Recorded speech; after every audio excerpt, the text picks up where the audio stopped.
Hi, Cynthia.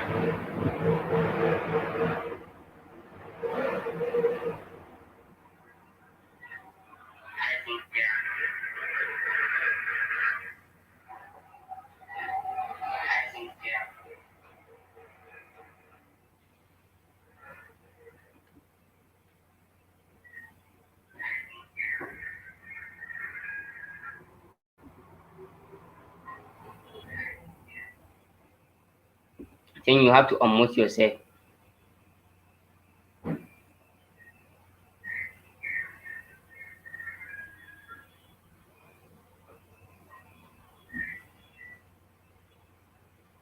have to unmute yourself.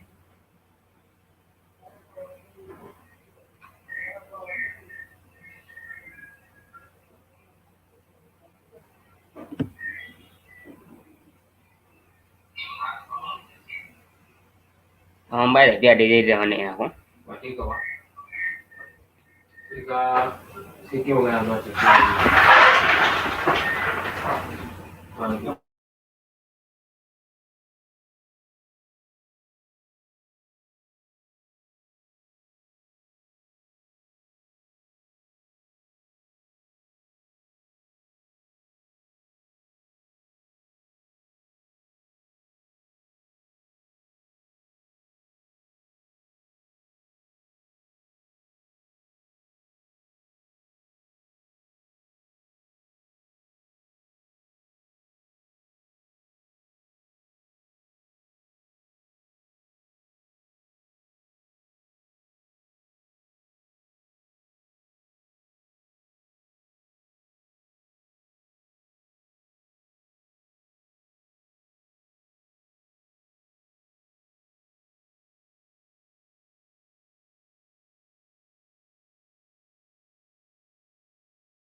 I think I can hear you.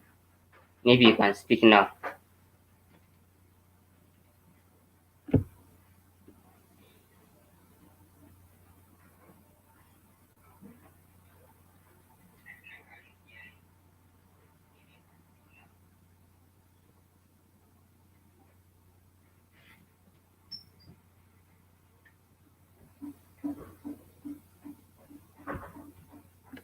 But can you hear me? You can chat me in the private chat.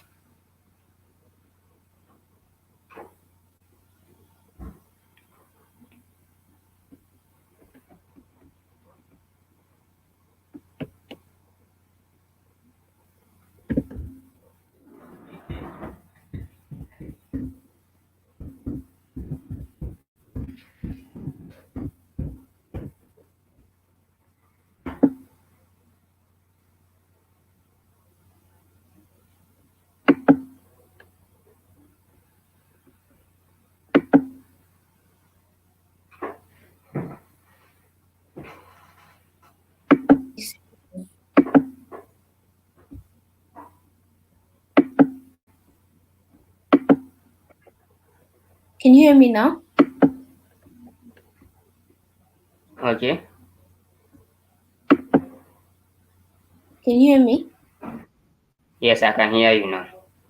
Oh, okay. I think you have to add me first to the stage. Yes, I add you now. Okay. How are you doing? Fine. Nice to meet you. Nice to meet you too. Yeah. I think it's almost a time we are just waiting for them to join them. In our agenda, we have 10 minutes for joining. If you can check Mm-hmm. your activities, you can wait to 10 minutes before we can start. Yeah, I think you are the first speaker. Oh, okay. yeah. I think I'm the that speaker. I think I will be speaking at. Wait, let me check the time. Mm. It's 10:35 to 10:55. Yeah, yeah, yeah. 10:35 to Mm, 55. Mm. okay. So let's wait Okay. for them to join before we can kick off. Yeah, Okay. yeah. Let's wait for them. And thank you for the hard Yes. work that you've put in all this. I'm sure it's been a Yes. lot. With Yeah, without that you, you've it done. can't be possible. Without Yeah, you, it can't be possible. yeah. But Thanks you guys also. are doing amazing. Mm, Thanks. Thanks too.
Cynthia, I think we can start now. Huh?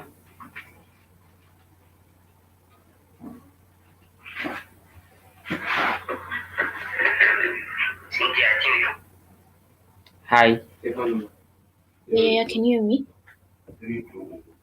Yes, I can hear you. I think we can start now.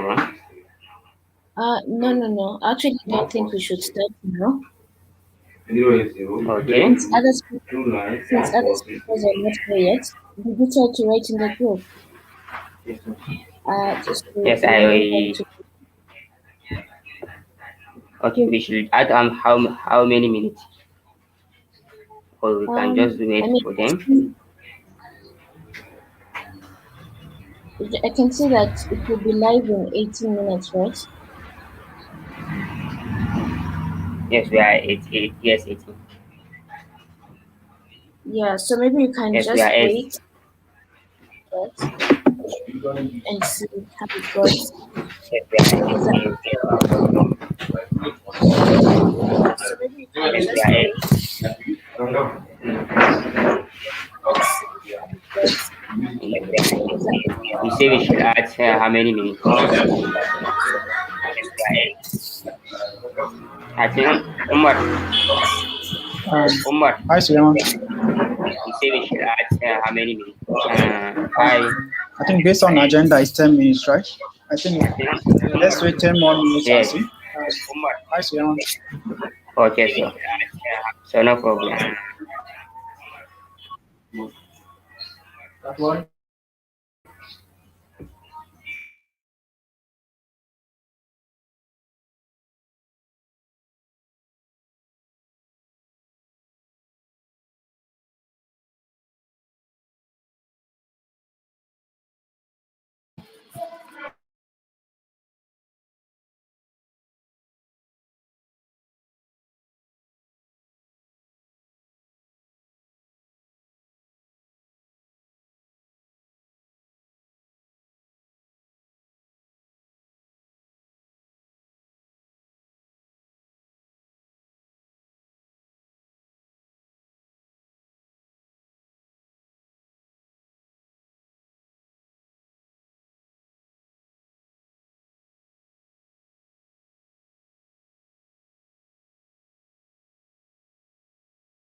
So, good morning, everyone. Good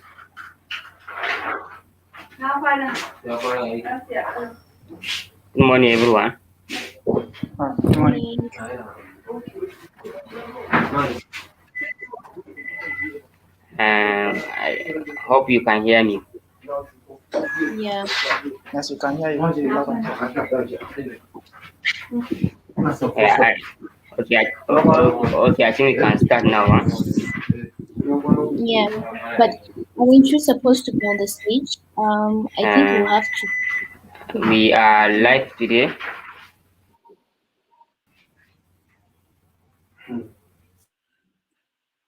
Suleiman, can you hear me?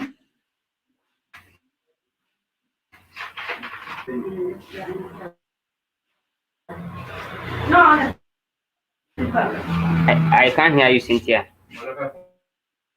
Oh, can you hear me now?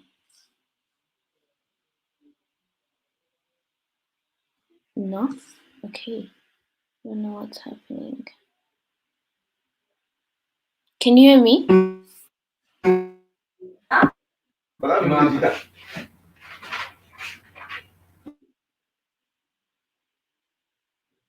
Okay, I don't know why. Yes, I can hear you, Cynthia. I don't know, is his network having an issue? Yeah, because yeah, but I was suggesting that we move out of the stage and Suleiman will be adding us depending on the session that's coming in. I don't know what you guys think.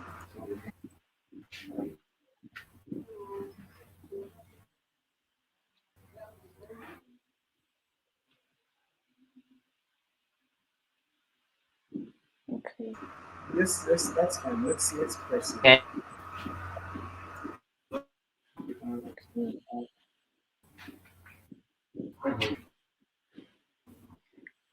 I think Suleiman internet is it Suleiman? Yeah. His internet is breaking. So,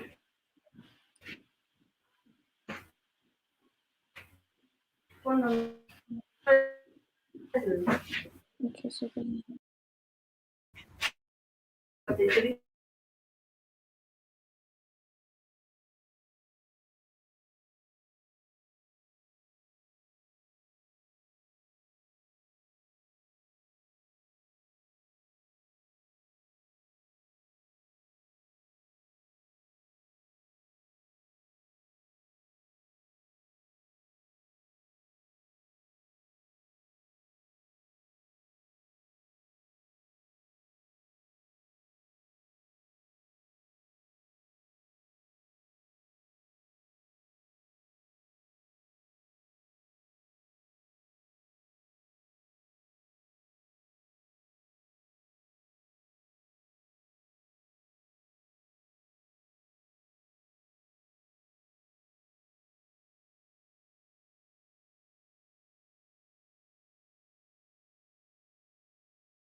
okay, can you hear me now? Umar, can you hear me?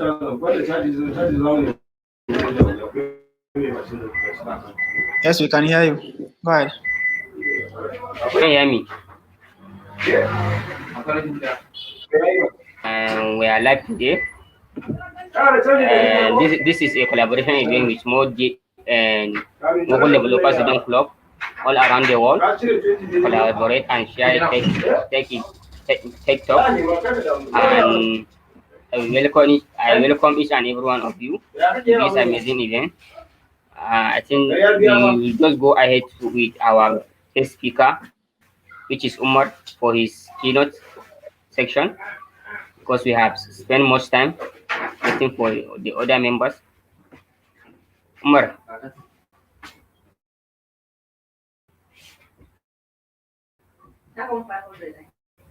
Umar, can you hear me? You can go ahead with your keynote. Oh, okay, sorry. I think this is the time for us to, we have to introduce ourselves in the chat section first before Umar can start. Please, let's introduce ourselves in the chat section. Your name and your chapter. Where are you joining the event?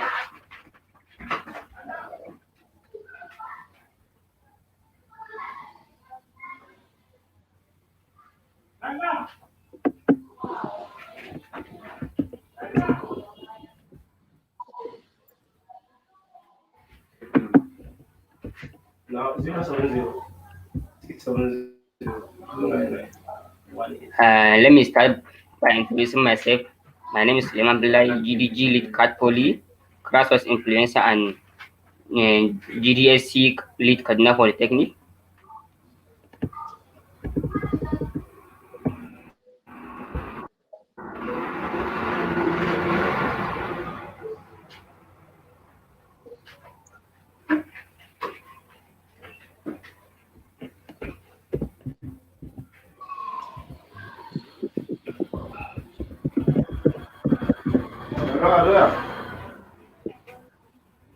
Okay, I can see Umar, Gdsc lead Kaduna State University.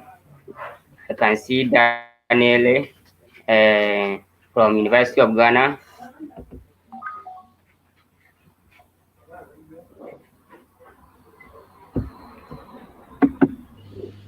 Hello, guys, on it. I can go one of them. We should stop it. To I did not know I now chicken in the name in the Polish. I don't know why. Eka karbawa na wuri shi ba? Eh.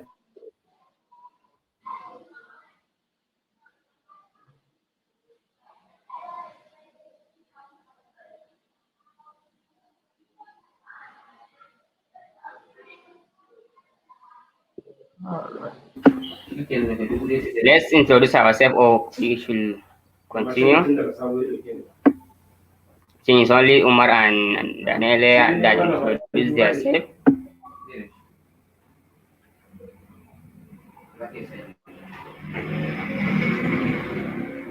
Can see Techno.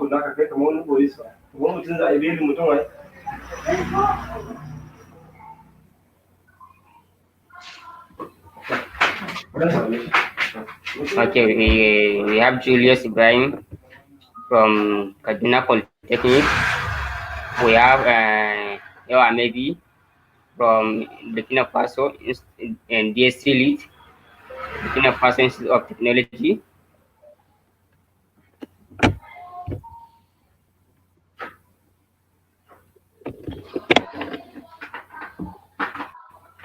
And let's continue. I think Umar, you can take over.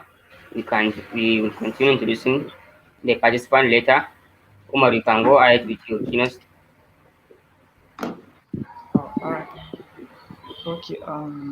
Let me start sharing my screen. Okay.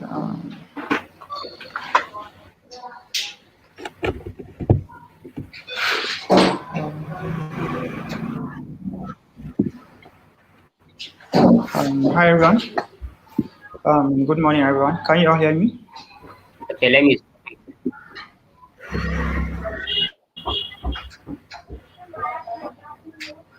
Hello, can you all hear me?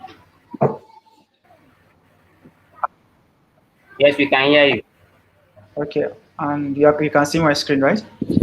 So good morning everyone, and welcome to Gdsc Tech Tower Yes. 2029. And this is a very exciting event to see the collaboration of about 11 different GDSC chapters around the world from different time zones. Really, from here we have people from Nigeria, Ghana, Kenya, or people from other continents like India, Indonesia, and so many other countries. So you are all welcome to GDSC Tech Tower 2029. Sorry, 2021. So who's excited? I guess you are all excited about this virtual event because this is an event for collaboration as, and we are all here under the umbrella of DSC. That's to come and learn, share, and also have fun. So we have interesting topics to discuss about. So a little about me is my name is Omar Yusuf, and I'm a third year student of computer science from Kaduna State University. And I also happen to be the ex GDSC lead for the university, and I'm currently a GDSC member. And also, I'm a software developer with School Mode Technologies. Also, the current co-lead of GDG Kaduna City. So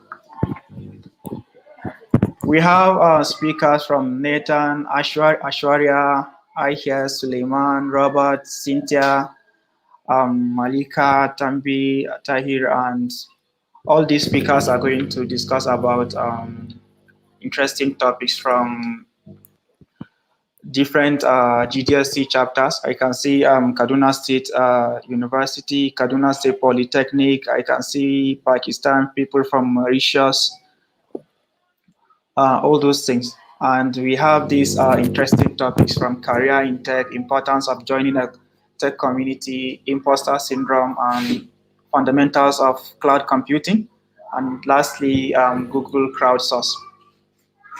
So we are all welcome to this interesting event. So one of the things I'd like to talk about in this talk is firstly career in tech.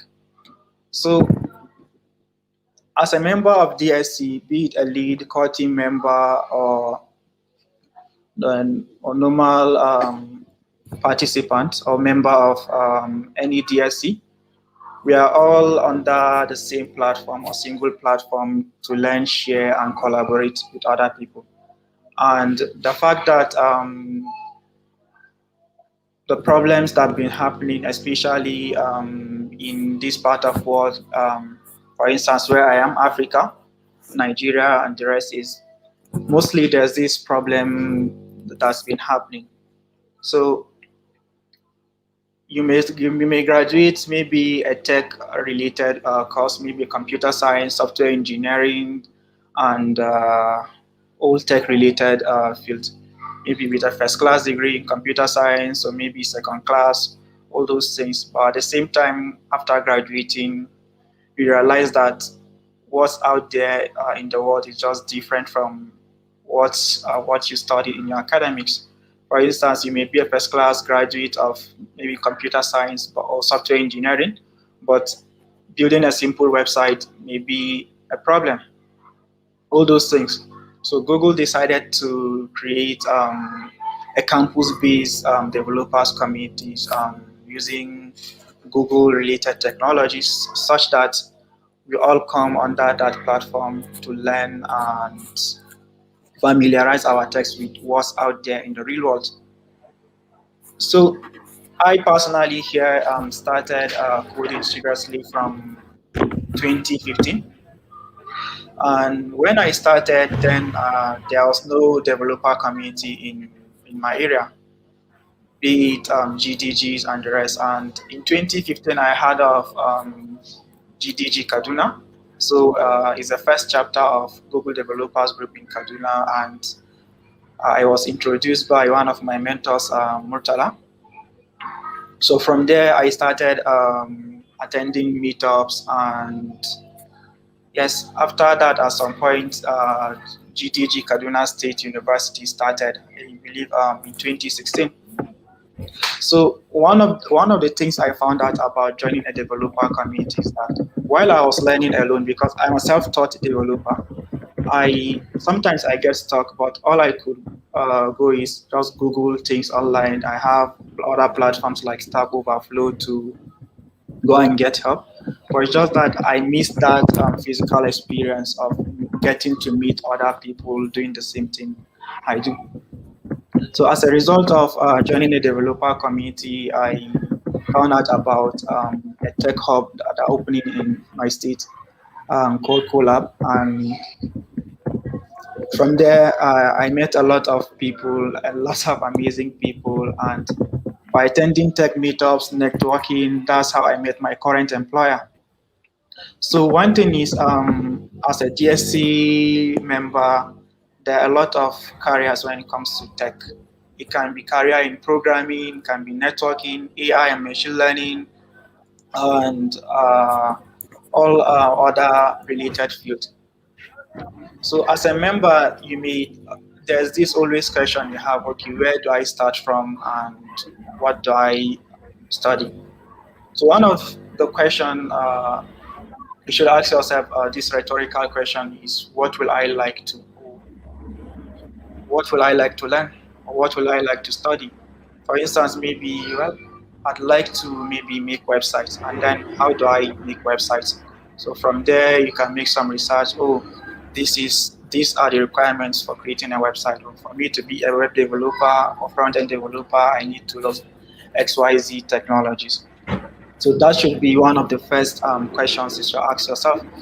And then after that is the next thing is, who are the people, if possible, reach out to your community members, or who are the people that could help you with, maybe in terms of resources, in terms of mentorship, and all those things. So I know under the platform of GDSCs, there are workshops, tech workshops that are being organized. And through those tech workshops, you get to learn from different technologies, be it cloud computing, web development, mobile development, AI and machine learning, all those things. So as a member, always try to collaborate with other people, get to network to know other people.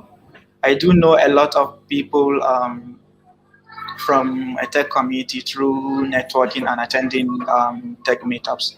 And as I said before, I met my current employer from attending a tech meetup.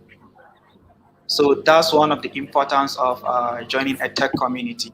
So from joining a tech community, as you get to network, you don't know, your next employer may be there right next to you. So that's it. And at the same time, as you get to start this, there's always this thing in you that will tell you that maybe this is not your field, especially those getting into programming. So sometimes you may be discouraged to feel that, oh, this certain thing, maybe I'm just stuck. Maybe you are learning how to maybe program a simple simple mobile app, and then you may be, no, I'm just stuck, and then I just don't think this is my place. Maybe programming is meant for all those geniuses. So there's always this feeling of imposter syndrome that, no, you can't do this. But believe me, we always can. We all had that feeling that, okay, we can't do this. But one thing you should tell yourself, that there are always other people out there doing it. So why can't you? So that's very, very important. So I know there are speakers to talk about these topics from career in tech, importance of joining a tech community, imposter syndrome, and fundamentals of cloud computing. So I won't take much time talking about this. So it's good to see you. Thank you and enjoy DSC Tech Tower. Thank you.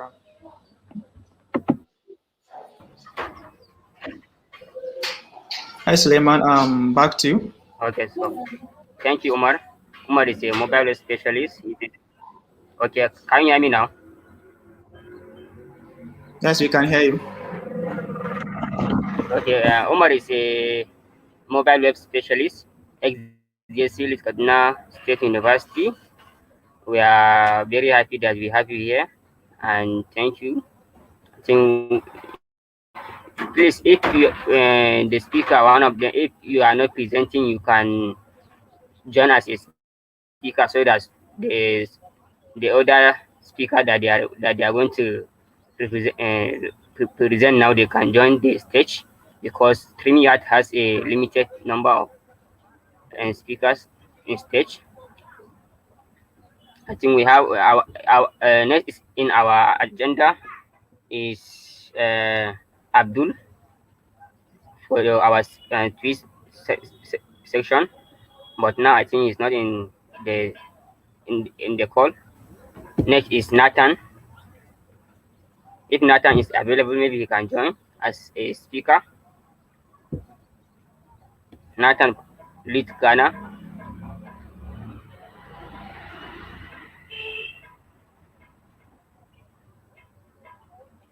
Okay. I think Cynthia, you can go ahead since Nathan is not available now. Maybe later you can exchange your time.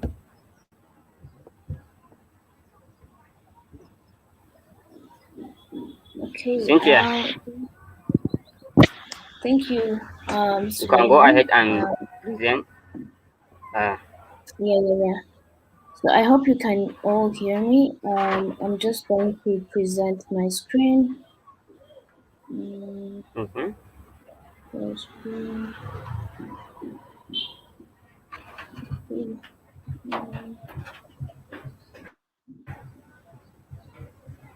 Okay, so I hope you can all see. Um,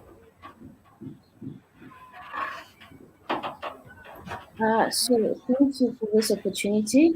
And today I'll be just talking about tech career as a female. And a little bit about myself. I'm a developer student club lead at the African Leadership University. Currently, I'm interning at ALX as a software developer. I'm interested in education, women empowerment, software development, sport, music, yeah, a lot. And so many people might be asking themselves, like, especially women who are just starting or thinking of studying their career in tech, might be thinking, why do we actually need more women in tech? And this is actually a report. This the result I got from like report that I was reading, and it shows how there's a low number of women in tech, especially in the executive level, and overall. We have only 25% women in tech and 75% women in tech. And having men and women think differently and hence bringing different ideas in the team. And that's why we need more women in tech. Having a low number of presentation of women in tech actually have a lot of effects, such as lack of role models and even like companies not meeting the needs of the society, hence having a low revenue.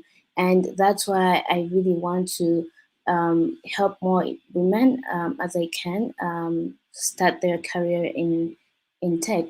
So as you can see, it's sad. So women, let's level up. So the type of content, so we're going to start off with how to choose your career, like how to begin your career in tech, and then we'll continue with education. How do you get started learning about your chosen career? And then we'll end with how to prepare to get like a job or internship. So like, how do I start?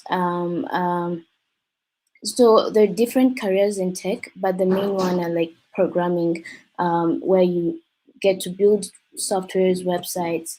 There's data like you try to analyze, process, visualize a large dat- data set, and then there's cybersecurity, where working to like protect systems, software, networks from digital attacks, and user experience, which is more about design, conducting user research and testing with users.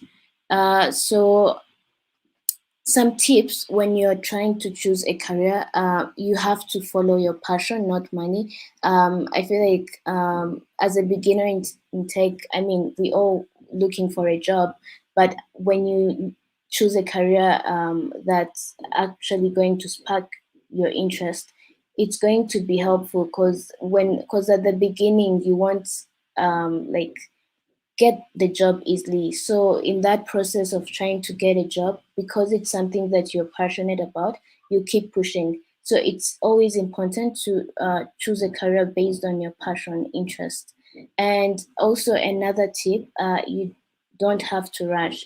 This will take some time. You just have to explore, brainstorm, reflect, ask friends, because they actually know you a lot. They've been with you, your family, and just try to ask them, what do you think maybe are my interests, and they'll actually help you to understand what you're passionate about. And based from your research, you can either choose programming, design, and other stuff. So now education. So you've now chosen your career. So how do I get to understand the fundamentals in my preferred career choice? So there are a lot of education opportunities. So like here, I've just tried to mention some. Like in programming, I know most of you are aware of Shikot Africa, so they have like mentorship, and everyone can join. It's free. And cybersecurity, try Hack Me. It's really a good platform. You can understand cybersecurity fundamentals easily. User experience, I know Zuri training, and also recently Google just opened some certificates, and there's UX design. So just getting like a certificate from Google actually gives you like a good understanding of like the fundamentals. Also data, there's the Google certificate, and there is also a scholarship called Data Quest and AI Inclusive that just still open. I think the deadline is June 30th, and you can apply. So there are a lot of opportunities. So some highlights from my education journey. I think the best way to learn is actually teach others. Like uh, try to mentor your peers. Like maybe you understand well the fundamentals of data structures and algorithm.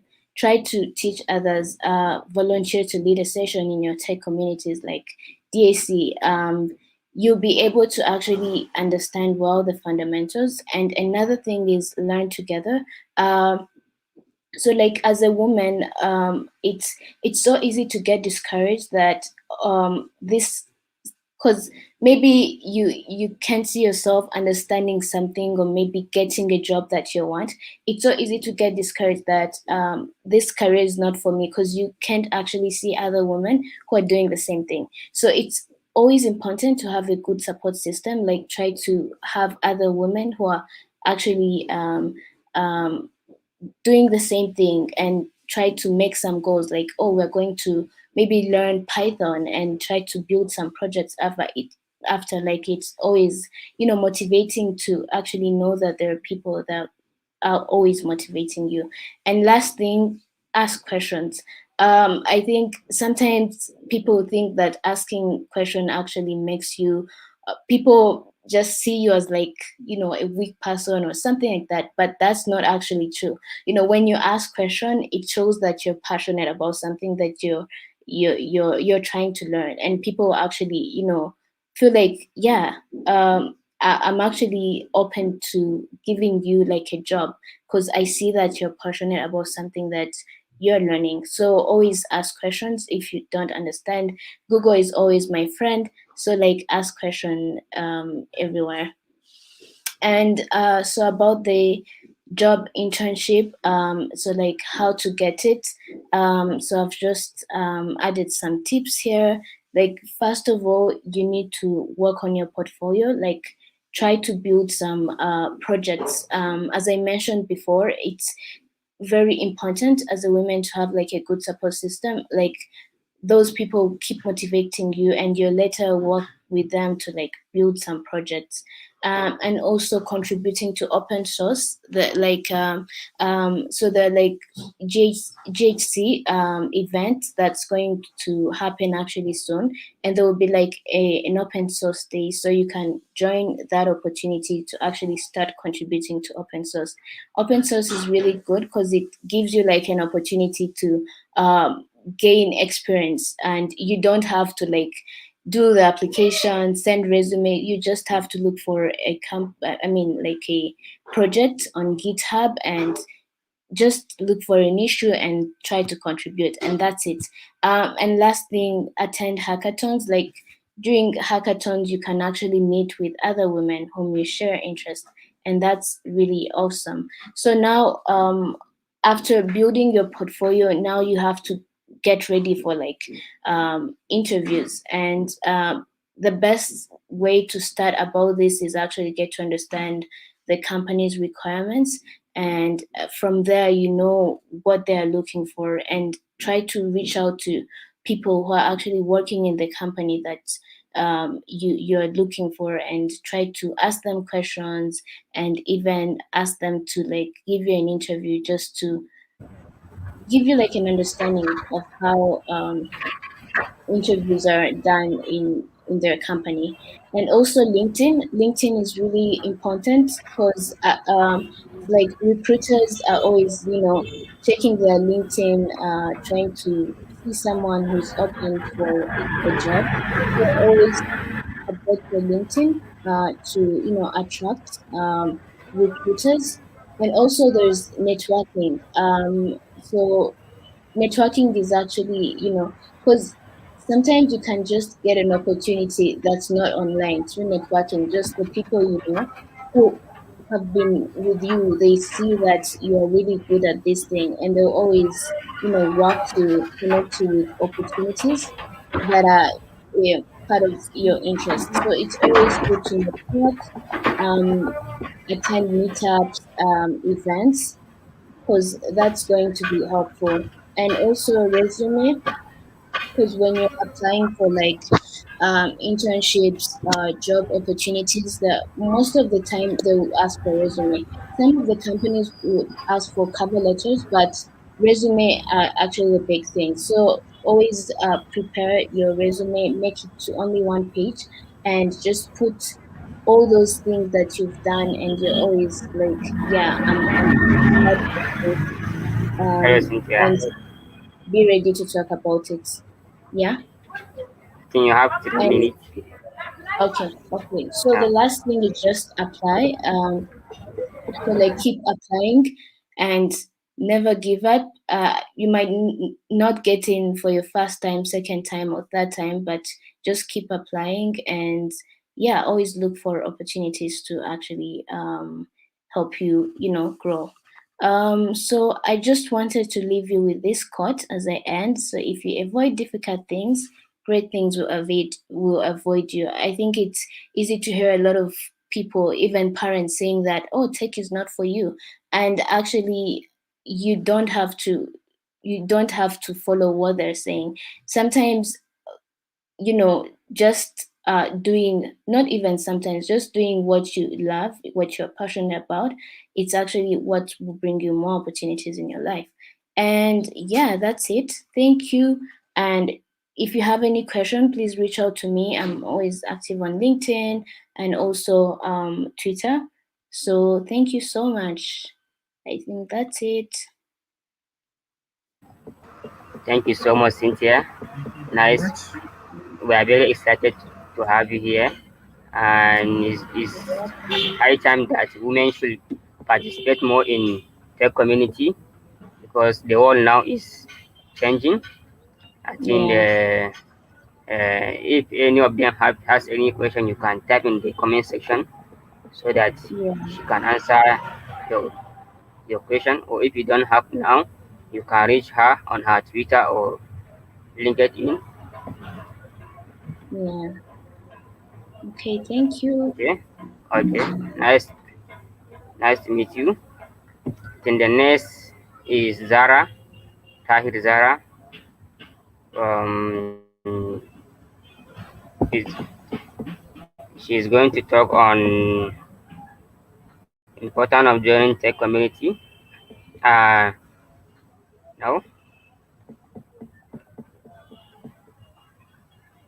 she's going to yes, importance of joining tech community. I think Zara, you can take over.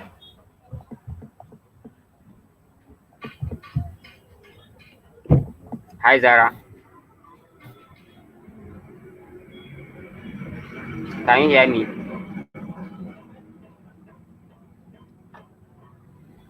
Hi Tai,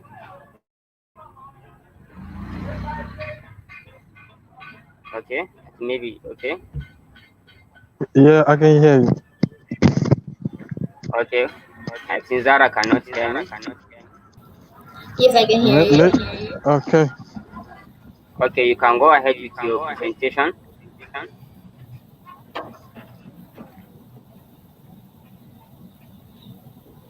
Okay, should I share my screen? Okay, Here we go.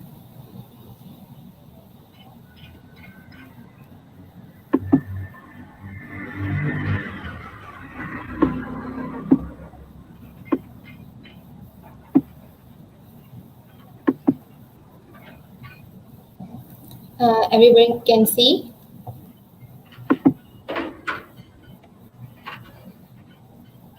Not yet. Okay, so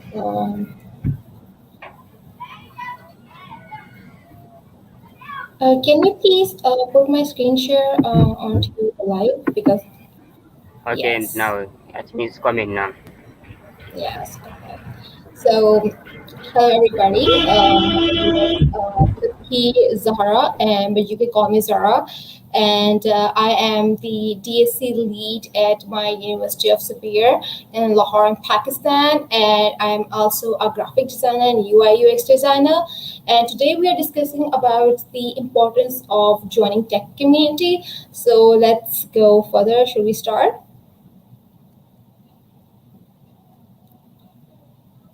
Okay, so here are the keywords that we are going to discuss about today. And next slide. All right. So about the importance of joining a tech community. The first question is that what is tech? Because if you don't know what it's the technology mean or tech mean, you cannot have joined the community of tech. So let's go with the tech. That first of all, having tried to figure out the answers to these questions, the one thing I can say for sure that tech is one of those super elusive concept that seems to cover many things and yet extremely difficult to define. I have come across resources describe it's the industry sector as a process, as a product, as a class of tools, a body of skill knowledge, and finally as a range of the occupations. Okay, so you might be confused about the meaning of it, but it will be easy, I'm pretty sure. Let's go with the next slide. Okay, yes, you guys are confused. Okay, sector. As for let me yes, sure. Okay, it's kind of a tech that covers the group of business working in research development or in distribution of technology-based goods or services. These business on focus on the development and manufacturing of the technology products or provide technology as a service, which means that as we go talking about the products, it helps us out working with the community of technology to make more development in future. And it has been like reached to 5.2 trillion in 2020 and grow as a 3.7% range. And if we talk about the product part, sorry, is the another slide. Okay, I didn't talk about the product part. Yes, it is a product part. Okay, if we talk about the product part as in simple way, that you may guys use applications, the apps, the different kind of apps. We can say as for education app, which helps you to find the answer of the questions or the knowledge about the books and stuff. And we talk about the entertainment technology has like we can say we can use Netflix or 1 to 3 movies, and YTS, the Pirate Bay for it downloading the movie stuff. So these all come in technology and help us out many things as in future, as a user part or as a food technology. Like we deliver the food at our home through the different application stuff with some kind of coupon or something. So this is all the technology which help us to create these kind of apps and make a more benefit into the future. So these are the things that are more into rate high right now. Let's go to the another topic, that reason to join tech community. Okay, these are the things that you have to join the tech community, and these are the 5 points, the 5 reasons that you have to join, which is the relationship. Okay, meaning of the relationship to joining a tech community.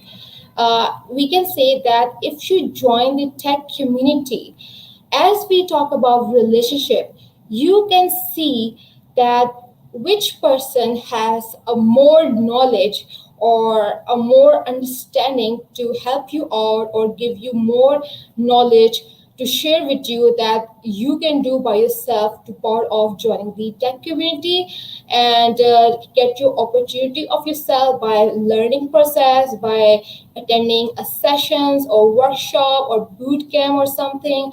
And if you all have a company and tech community, we can say you have a clients which you create a different kind of their website of their company, help us out digital marketing stuff. So being joining in the tech community, you can see them as a person that which person is has more knowledge of developing stuff, so you can offer to them to come as an employer to join our company or something. Business relations in something, that if you have a company and there's another person who has the same company as you have, or like we can say talk about theme or product something, you can discuss to each other that what you have, what you don't have, how you can make it more good and good, these kind of stuff, communicating and meeting and things. And a great part of the last point, a chance to impact the world, which is the most important and help you out in the future, that okay, you are doing this project and it's more benefit for the future in the world, and you take more and more and more benefit value into the future. We can say in my country, Pasha is a company which they help the company to expand more and have a competition and stuff, and their business goes well. So these are the most important 5 reasons that you should join the tech community and help you out into the future. Okay, as I say, the future of tech community, if we talk about the future of tech community, and now in a generations, many and many things are being sought out with the technology. We can say in Japan, they are making robots. What kind of robots they are making? They are making maid robots, game robots, helping us out like these kind of things, or application stuff, like we can say delivery applications, education applications, video editing applications. All we sort out all the kind of things into the mobile or design and things stuff, and it's going a very high rate now in kind of new future days, and it will come more and more soon. And so it's a very huge scope into the final as a future part. So these are the simple and very knowledgeable and acceptable topics it's for.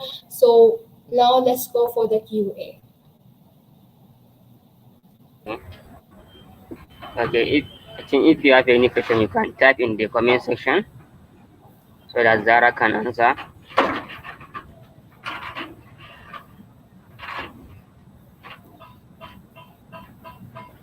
I think there is no question for now, but if there is question later, you can reach her in her through her email and LinkedIn. And thank you very much, Zara. Nice to Thank you have so you much. here. Uh, our next speaker now is from Burkina Faso, who is Yao Amebi. Then you can go ahead and start your section. Hello, thank you. Hello, thank you, Suleiman. Hello, everybody. Thank you for joining this live. I'm really sorry Uh, now because I really planned, like, did everything possible to get like in the stable place before I start speaking to you guys. But unfortunately, I didn't go as a plan, so I'm traveling now. But I can manage to speak in my turn. Thank you. So I actually okay, plan nice. to do a present PowerPoint sharing, but as I'm out from I'm like traveling and I don't have access to my laptop to share the slide with you, but I'll go. I hope you will enjoy. So I am Yao Okay, no Sosua Mibia problem. You can go Mishinu. ahead. Thank you. I am the current Gdsc lead from the Burkina Institute of Technology, Burkina Faso. And currently I'm speaking to you directly from Austria. I'm in an exchange program there. And I'm live from Austria now, not from Burkina Faso. So, going straight to the topic, I would like to discuss with you about the importance of joining the tech community from my own experience. Zara has talked about many things very interesting, going from explaining a bit what is actually tech, it meant by tech community.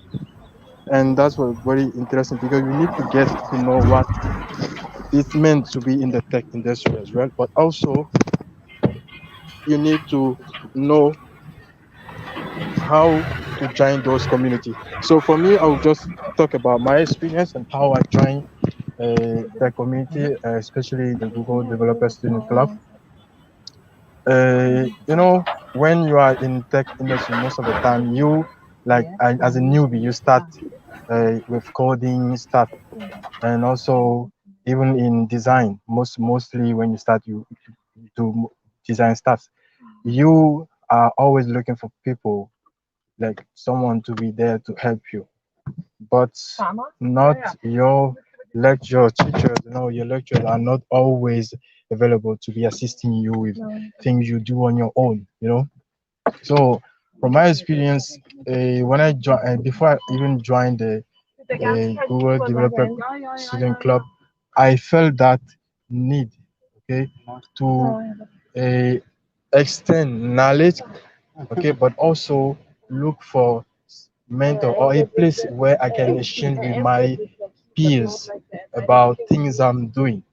And it was a great opportunity for me. And Grace, I was lucky that I got to join Google DSC as a lead from my university. And there also, I got the opportunity to share my own experience of coding. I'm a software developer with the new student coming in my university and who sign up to the DSC program. So the point is, you need, before joining the tech community, you need to identify, okay, what is it that you really need to get to know. And then there are a lot of tech communities out there on the internet. You can decide which one you want, but most of the time it's up to you to decide that as well. You have to identify the benefit of the different channels you want to join in. For example, as I say, with Google Developer Student Club and even the Google developers, you have the opportunity there to see, okay, have access to a lot of resources made available by Google and developer team, a lot of resources about that you can get access to, learn, and also you have possibility to gain mentorship from people or all the experts on the field. Secondly, after choosing community, you need also to be active on those community, because when you are not active on those community, you can't have the benefit of it.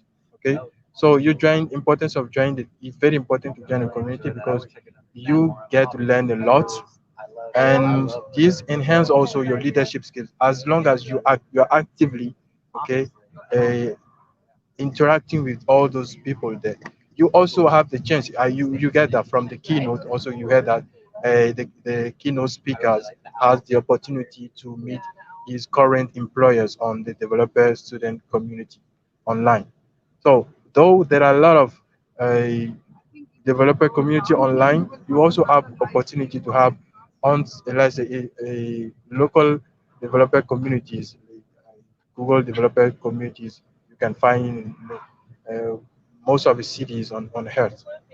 So that's it from deciding which uh, developer student club you need, with community developer community you need to engage with, and also the advantages for you are in terms of leadership skills, enhancing your leadership skill, having a possibility to meet, okay, your next employers, and also having possibility to gain mentorship for free, because depending on the language you are working on, it is most often, if you want to have a mentorship for the platform, they are paid, but when you join tech community, you get those mentorship for free, as it for free, and it's also a possible when you are only available with the mentors.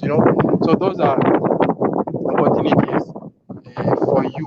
Let me say some of the most important advantage you have in joining the tech community, and one of the most tech community I personally really appreciate is from my own personal experience. I would say Google developers, like a bigger picture. You can also choose to join, depending either you are from an underrepresented community like women, you can join women in tech community. Hi, hi. And also, Hi. yeah, sir, thank you. I think you have 2 minutes left.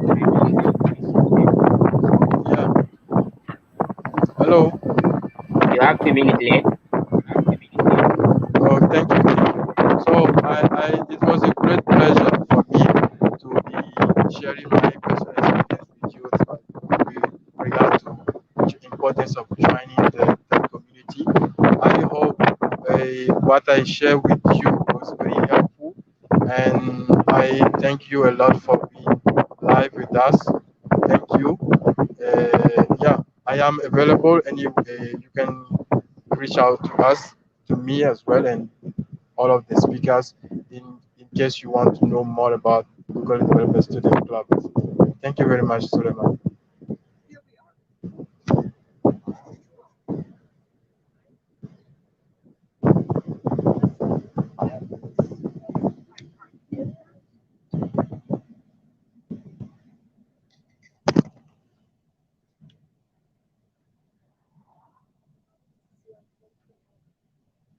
Suleiman, you are muted.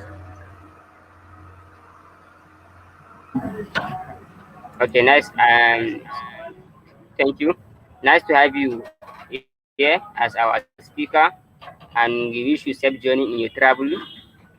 I think the next in our agenda is Slido competition, which will be controlled by Muhammad Fadil and DSC lead Umar Musa Radu from Nigeria. We are waiting for you.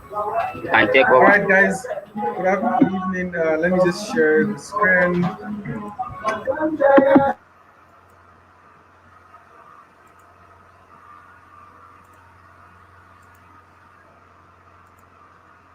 All right, guys. So let's all move on to Slido and quickly type in this code. Are we all here?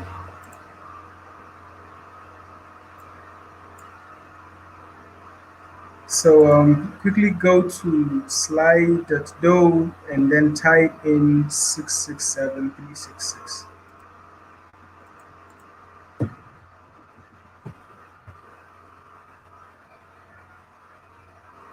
Hello. If you are already in, Since we can't see the code, you can share the code to us. okay. What about now? Yes, we can see it. All right. I need you guys to join.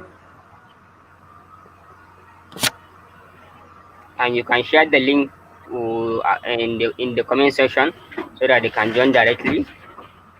Okay, okay. That's fine. Let me do that.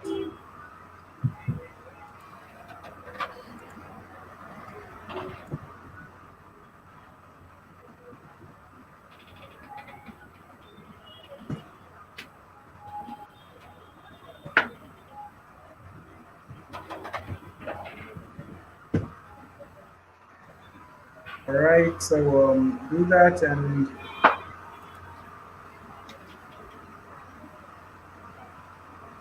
I can't see anyone joined yet. Okay, have you posted the link? It's like the link is not showing. I've posted the link. It's there. Slido.com. But can you see my screen? Yes, we can see your screen, but the Slido code has disappeared. Yes, now it's showing now. All right. Good.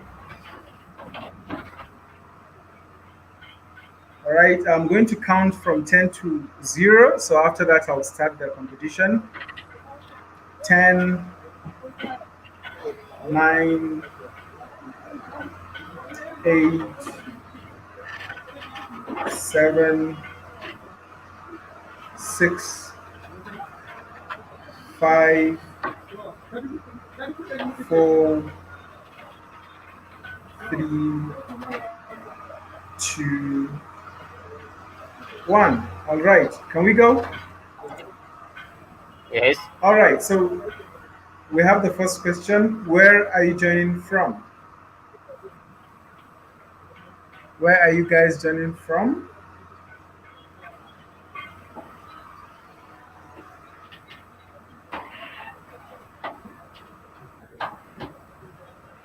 Wow, Rwanda. It's beautiful. Kaduna, Nigeria. Wow, this is wonderful. We have we have beautiful two people coming from Kaduna. That's beautiful. That's beautiful.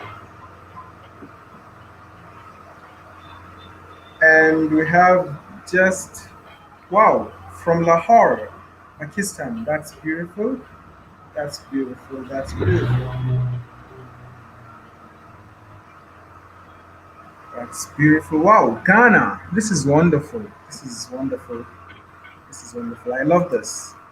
This is actually a global activity, and this can't be more interesting. Jeez. Great, great. Let's keep it coming. Let's keep it coming. Let's keep it coming. Well, we're going to count down from 10 now. 10, 9, 8, 7, 6, 5, 4, 3, 2, 1. Wonderful. Thank you very much, guys. Let's proceed. So, what are you guys studying? Are you studying computer science, social sciences, medicine, whatever you're studying? Let's put that down there. One person studying computer science. Wow, that's beautiful. That's beautiful. Computing, that's interesting. BSc software engineering. That's wonderful. That's wonderful. That's wonderful. Interesting. Two people studying computer science. This is really great. I believe we're going to have people from business, medicine, and others now. Wow, four people are studying computer science. Don't tell me we're all computer scientists in here. All right, wonderful. Let's count down from 5, 4, 3, 2, 1. Wonderful. Thank you. And next question. All right, so let's assume you are in position to make a developer hiring decision. What will influence your decision? Now you have to choose, assuming it's you.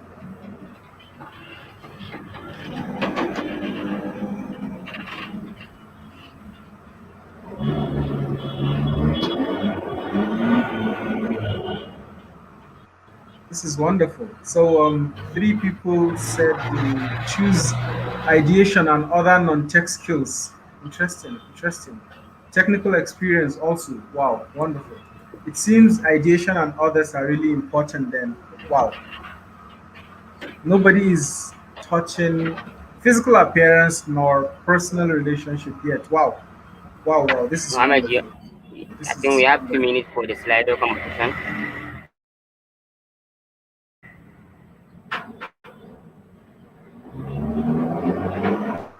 Are you there?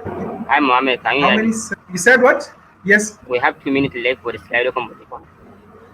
All right, that's beautiful. We have just two questions. All right, nice. Thank you very much. And let's proceed to the next question. And what have you guys learned today? So, just anything you felt you've learned, please drop it in, and others could learn from it too.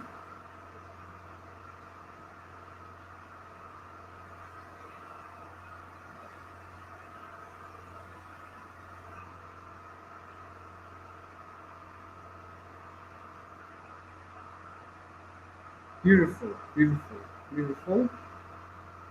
This is wonderful.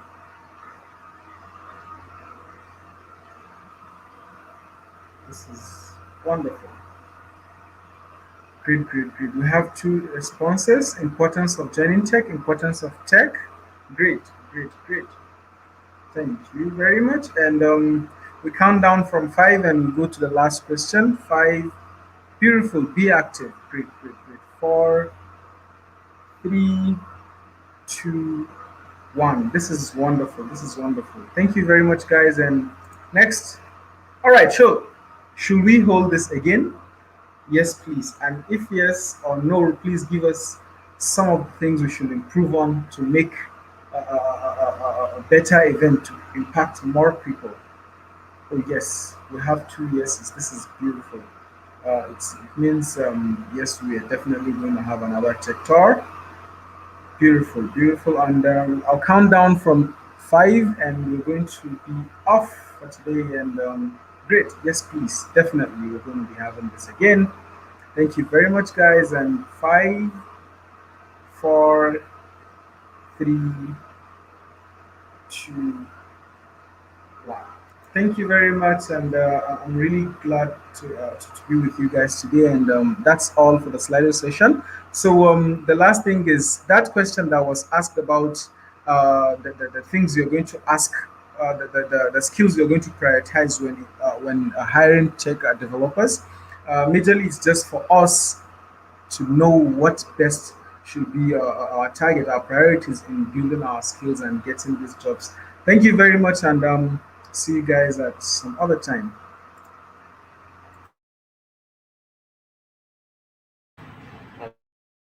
Okay.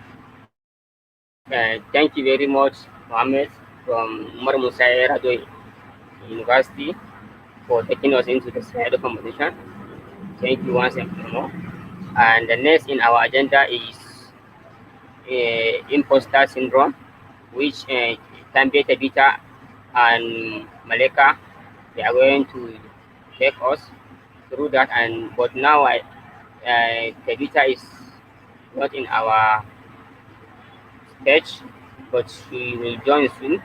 So let's have Maleka to start before she join. Hi Maleka. Yeah, I'm here. Can you hear me? Yeah, yes, I can hear you. Nice to meet you. Same here. I'll share my screen now. Okay, so you can.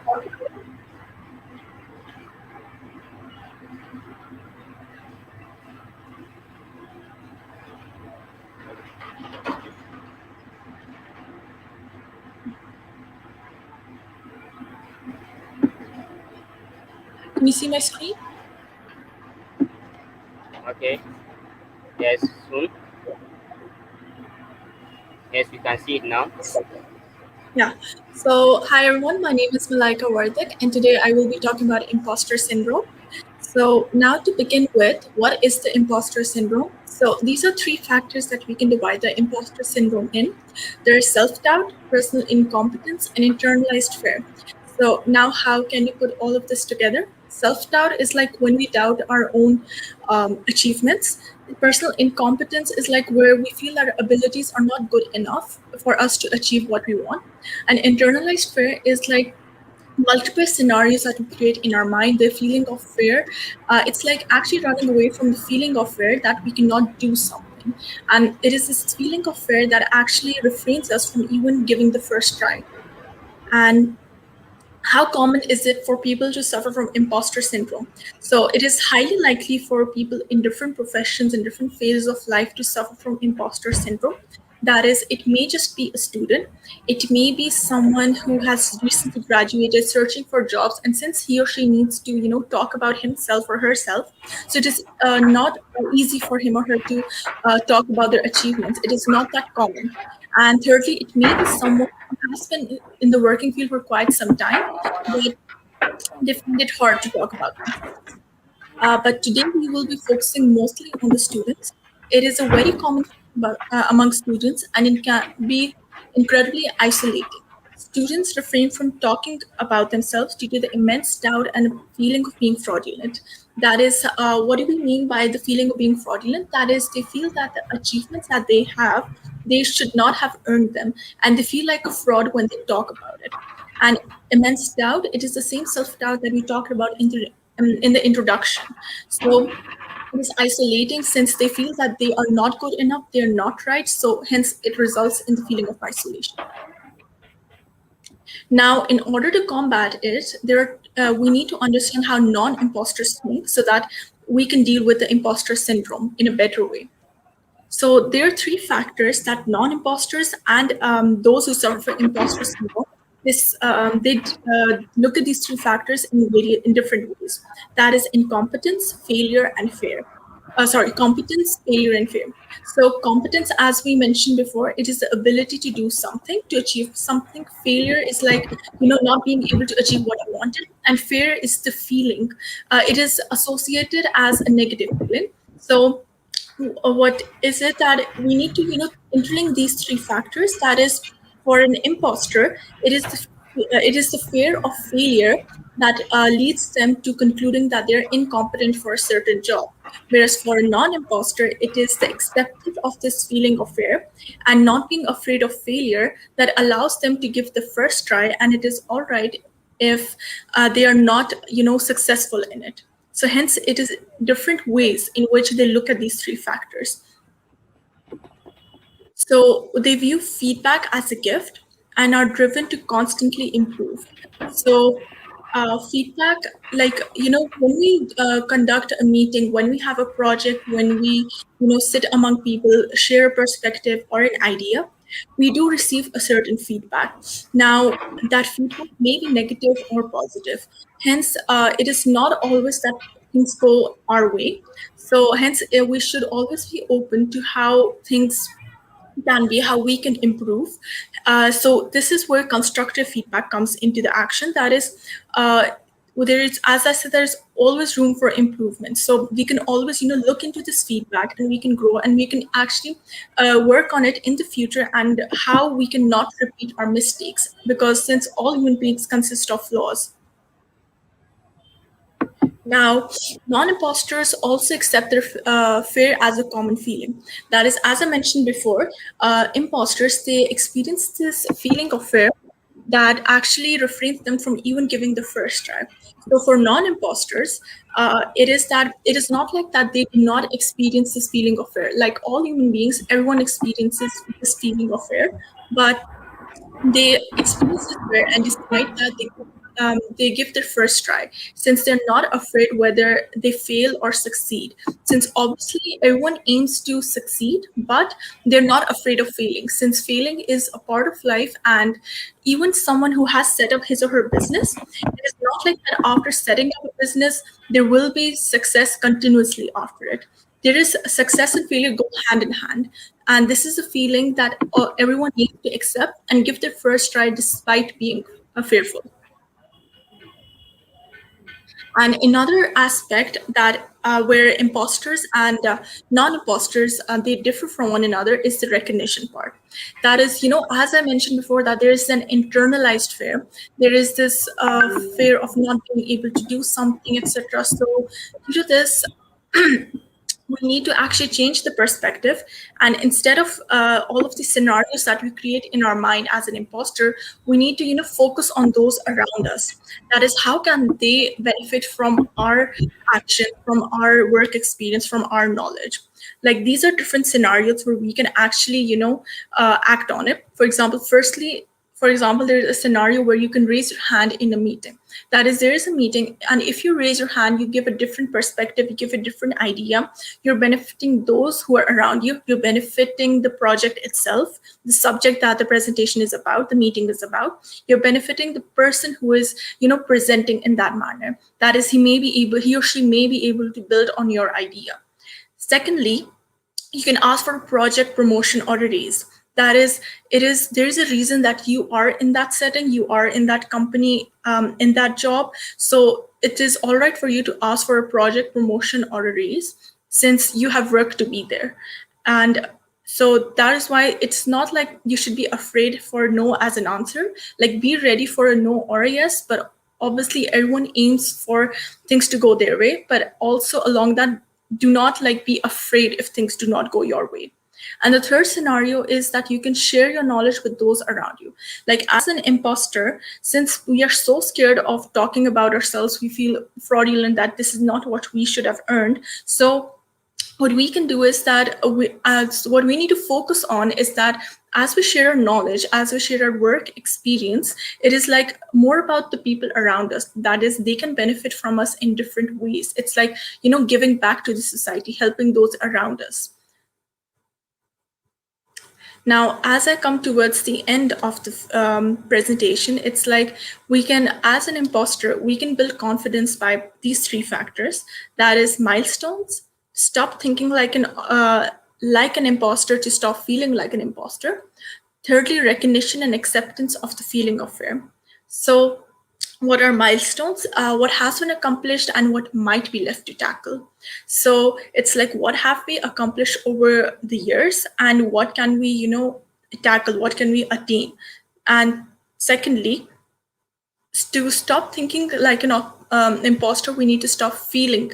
So we need to stop thinking like an imposter. How? By all the points that I mentioned before. That is how someone who is not an imposter feels. That includes accepting the feeling of fear. That includes just going with the flow, not being afraid of failure. That includes just raising a hand in a project, just going with it, and just believing in yourself, and not being afraid for no as an answer. And thirdly, there is recognition and acceptance of the feeling of fear. That also is, all of these three are interlinked. So as I mentioned previously, it is fear is a common feeling. So stop associating it as, a negative feeling. It's okay if you feel it, and just go for it. Everyone is obviously scared on their first day of school, on the big meeting, dealing with a huge client, but it actually depends on how you deal with that feeling. That is, we need to recognize and accept this feeling and go with the flow. So thank you for listening to me.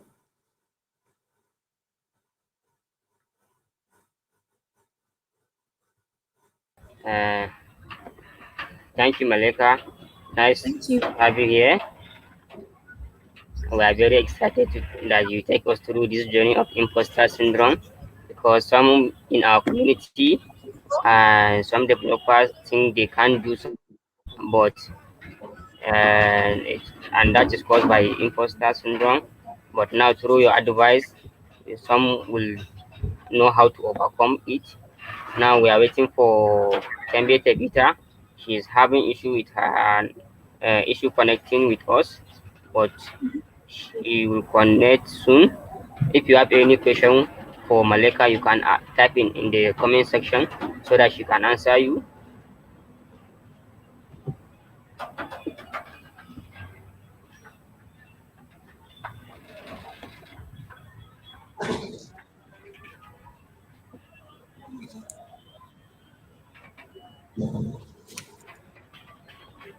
I think it's no question for now. Maybe if you have something to add, you can. Maleka, if you have something that you want to add, you can continue before she join.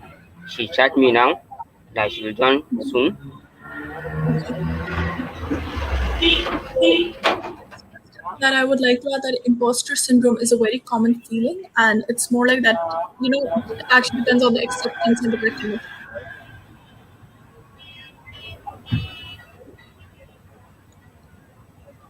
Okay, how can we? I think we have question from Habibullah, Abdurashid Mhm. Habibu, who say, how can we Okay. easily recognize an imposter in our community? Mhm. So how can we easily recognize an imposter in a community? So, as we said, that an imposter is someone who actually refrains from talking about her or his own achievements. So it's like just go ahead and ask them about themselves and go like that. How did you go about this and everything? If that person is like, refraining from even talking about the big things that he has done and that you have heard from other people, then that is how you recognize an imposter. Okay, I think Habib, I think she has answered your question.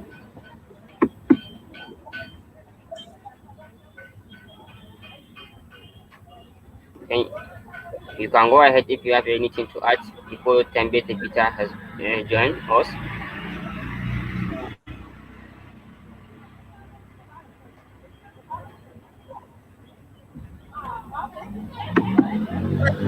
Also, if anyone has any other questions they can ask, and you can also reach me out on LinkedIn.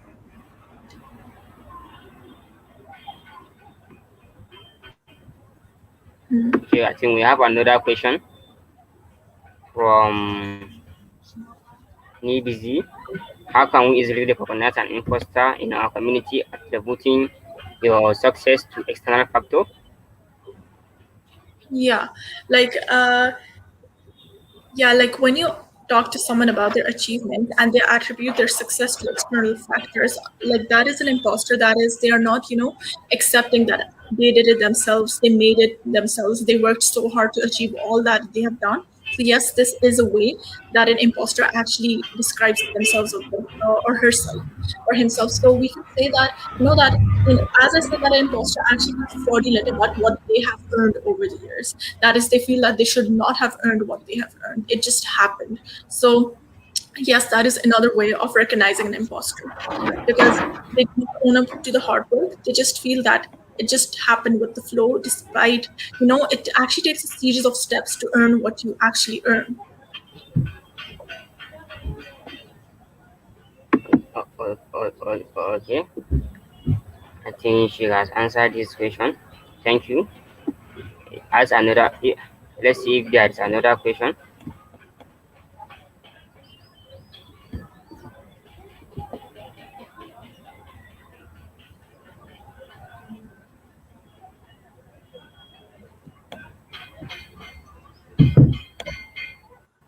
Okay, I think the Vita is trying to connect now. Okay.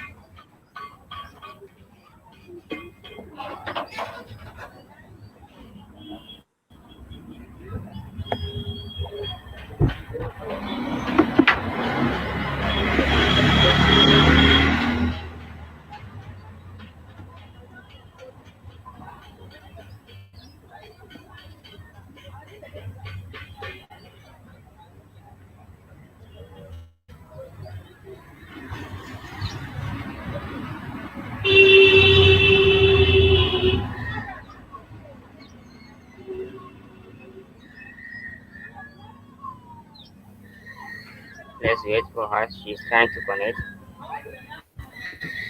Hello? Okay. Hi, Tavi. Hello, everyone. I would like to apologize. We're having load shedding in my neighborhood, so I had a few Okay, problems joining today. okay. Nice to have you Uh, here. Thank you. Mm, I'm just opening my presentation now. Give me a minute, okay. maybe. Okay. Oh my. taking quite a while to open. I do not know why.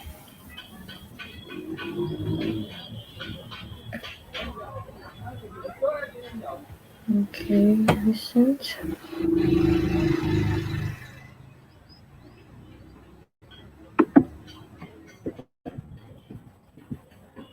I see that you've had a talk on it, but imposter syndrome is quite multifaceted, and it expresses itself in various ways in each one of us, such that the speakers thought it wise to have two speakers.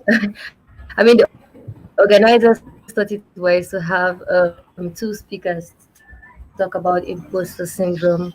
I'll be excited to emphasize on a few things that the previous speaker spoke about already, and I'll be sharing more of personal experiences, how I have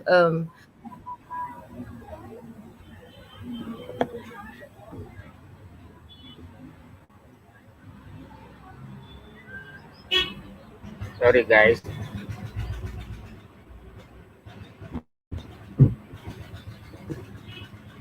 Sorry, guys. It's like she's having network issue.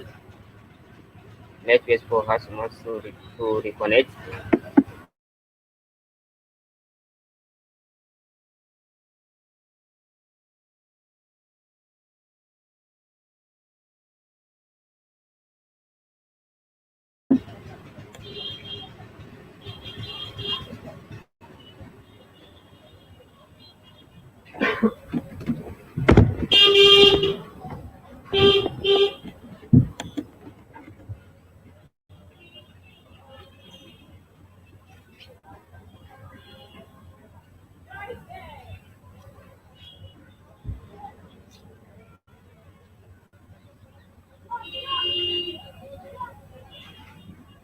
Sorry.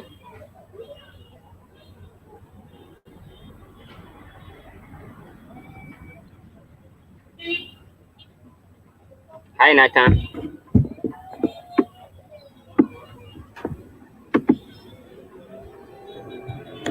Hi, Nathan.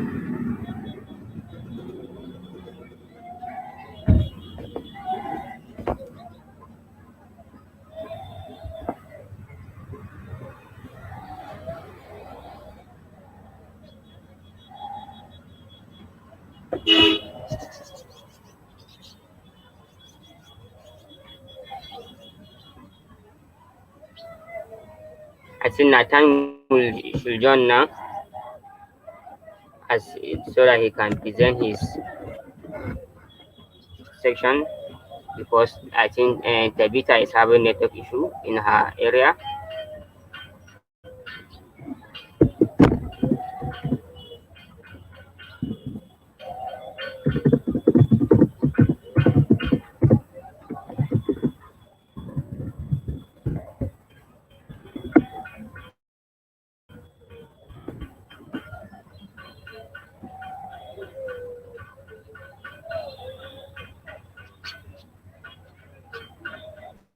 Sorry, let's wait for him to.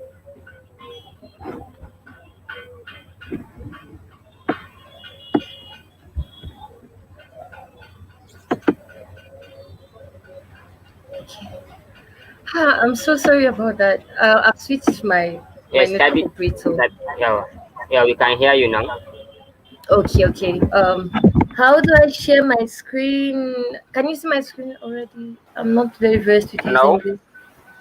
Um, no, I think you have to reply. how do I share my screen?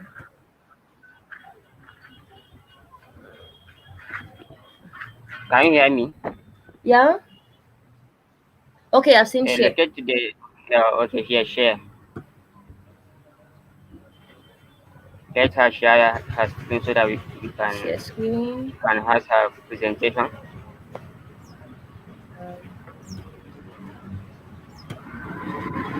Okay, I'll just.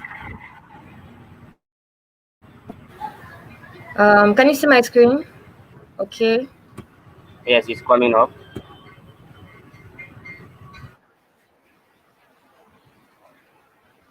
Can you see now?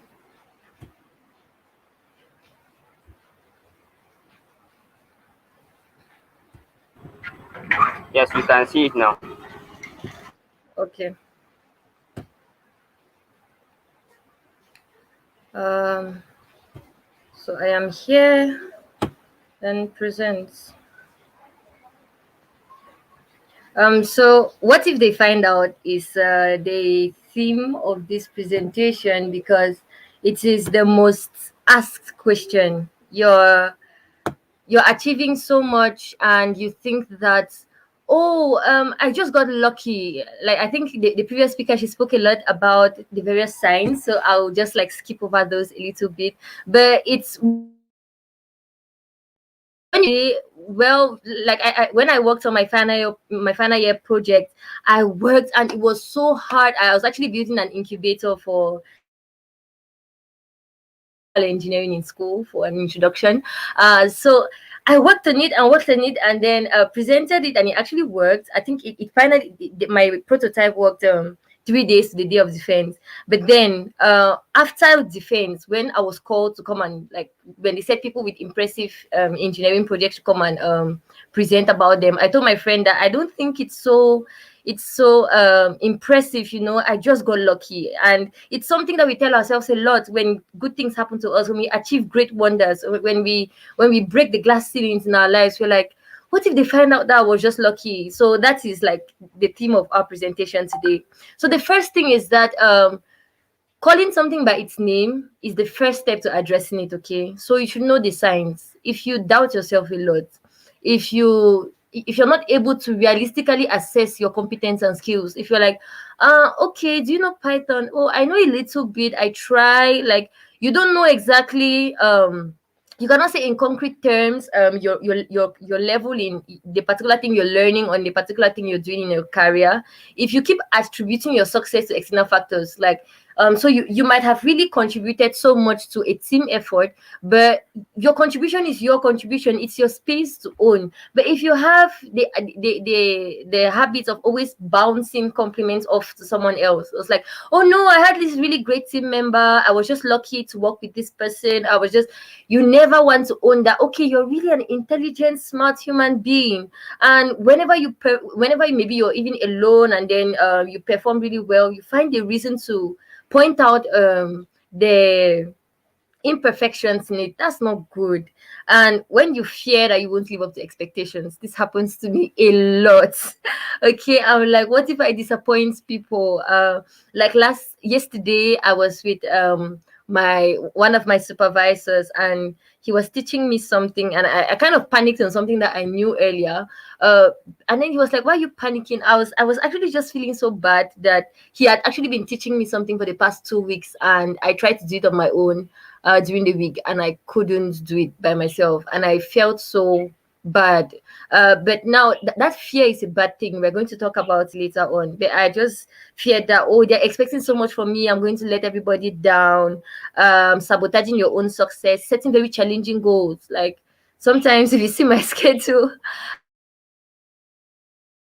so sometimes we set so many challenging goals because we want to prove that to prove to the voice in our head. Everybody believes you're amazing, but the voice in your head doesn't believe it, and you just feel that, oh, I actually have to prove myself, I have to do more, I have to take on more tasks, and then you burn out and you become so tired doing a lot of things that you shouldn't be doing, spreading your energy around because you're trying to quiet that little voice in your head that says that, oh, you just got lucky. Okay, so how do we deal with this? How do we tell this voice to, like, hey, stop talking? Like, how do we own our space? Okay, the first thing is collect the data. So for reference, I studied electrical and electronic engineering in school, specialized in power systems, but I actually work as a data scientist. That's interesting. So I'm really like inclined to data. Syndrome is really common with overachieving people that are really smart, are really intelligent. So one thing you should know is that real imposters, like real people that are pretending to be what they don't want to be, to be what they are not, real imposters don't have imposter syndrome. So the whole idea of you having imposter syndrome is a sign that, okay, you're actually great. Like it's a problem or a worry that is common with like really significant people in the community, high achievers. So it's true that it's bad, but it's like, oh, okay, if I'm beginning to doubt my abilities, I might be doing something actually that is scaring me. So the first thing is collect the data. So collect the data. What do you need to improve on? Okay, because sometimes I actually like to differentiate between like, are these feelings real or are they made up in my head? Okay, so I have this really broad imagination, and if you're like me, then sometimes you make up issues in your head, like, what if this happens, what if this happens, what if this happens? And some other times those are real causes of concern that you should pay attention to. Okay, so it's actually just nice to like just separate that out. And for me, and I think I'm recommending for you that you should try to do this on with the pen and the paper. Okay, so your feelings are they seem so large until you have to put them on pen and paper, or if you have a chalk and a board, but write it down so that you kind of draw clear lines. What am I feeling right now? Am I feeling disappointed? Why am I feeling that way? So throughout this talk, we'll just be emphasizing on, a sit with yourself. Okay, try to figure out, like, your feelings are valid. If you feel scared, if you feel insufficient, be truthful with yourself first. I won't want to say that, oh, you're amazing, oh, you're wonderful, oh, you don't need to improve on anything, you're good just the way you are. I believe that sometimes we have to actually sit and look at this critically, and there are some cases where you need to improve on something, and these feelings of anxiety and fear are feedback, and are signals for you to improve. So collect the data, but be truthful with yourself. Okay, so you can take like a minute, and it's good that you take a minute, so you time yourself. Don't give yourself the time, your brain, time for your brain to wander. Just like, what do I need to improve on? Do I need to improve on my interpersonal skills? Do I need to improve on my Python code? Do I need to learn more machine learning? Do I feel less confident about saying I'm a data scientist because I've not completed more projects? Can I do more projects? Like, actionable steps. Consider yourself that is scared as a human being apart from you, and then just like counsel with her a little bit, or counsel with him a little bit, and be like, okay, what do we need to improve on? So that's the first part. The first part, collect your data. The next thing is, be kind to yourself. Like, be honest with yourself, as we said in the first slide, and learn about what makes things better. And when you fail, forgive yourself. Okay. So this, it's not that deep. It's something that I tell myself often. I take things too seriously, and when I work on a project, I put my whole heart into it. I pour myself out into making this good, because I think that my work is a representation of who I am. That sounds nice, but it's not really healthy. Okay. Learn to be like, okay, this failed. Like, 2 weeks ago, no, not 2 weeks ago, I entered this really new environment where there's so much for me to learn, and I haven't ever worked on something like that. But then I spent like the first 3 days attending full meetings, joining people working on their projects, and I understood not a single thing. I mean, I have never been so confused in my life. And at the end of 1 week, I was telling my friend that I do not think I'll be able to make it through. But hey, be kind to yourself, okay? Allow yourself to accept that, okay, I failed yesterday, I failed 2 days ago, but I'm not failing. It's not present continuous tense. Okay, I'm not failing. You're not a failure. It's not a definition of who you are. Okay, so we are really kind to our friends, and we are kind to the ones we love, but when it comes to ourselves, we are always like, no, I have to be this, and if I'm not this, then I failed. No, that's really not healthy for you. Okay, so be honest, true, but also be kind. When you fail, forgive yourself. Okay, the second thing is collect the data again. So let me just play this video so that you see, like, I really like when the rice feels off in the bowl. But okay, now the second part of collect the data. What do I know? What am I good at now? It's true that when you have imposter syndrome, you cannot lack things to write in the first part, because you'll be like, oh, I don't know this, oh, I don't know this, I need to improve on this, and I need to improve on that. But actually, we also have to admit that it's true that we are not where we want to be, but we're not where we used to be either. Okay, so acknowledge your progress. What am I good at now? Can I speak fluently? Can and that counts. Am I empathetic? Okay, it's true that my models may not run, my machine learning models may not run at 80% accuracy, but they're not exactly running at zero accuracy either. So like you're somewhere, okay? So the idea of being truthful and honest and kind to yourself is that you admit what you don't know, you admit the progress that you're supposed to make, but you're also very truthful. You cannot say that, no, I'm just being realistic, or I'm just being frank, like when you get so harsh on yourself. No, let the frankness and the realisticness go both ways. Let's be truthful that, okay, we know a few things, okay, and we are good at a few things, and it's nice for you to write that down. So all my collect data slides, please be writing things down. The next thing, this is very important. Let perfectionism go. If possible, yeah, write the word perfectionism on a piece of paper, like squeeze it up and throw it in the trash can, or write it on a piece of paper and put it in the fire, let it burn. Okay.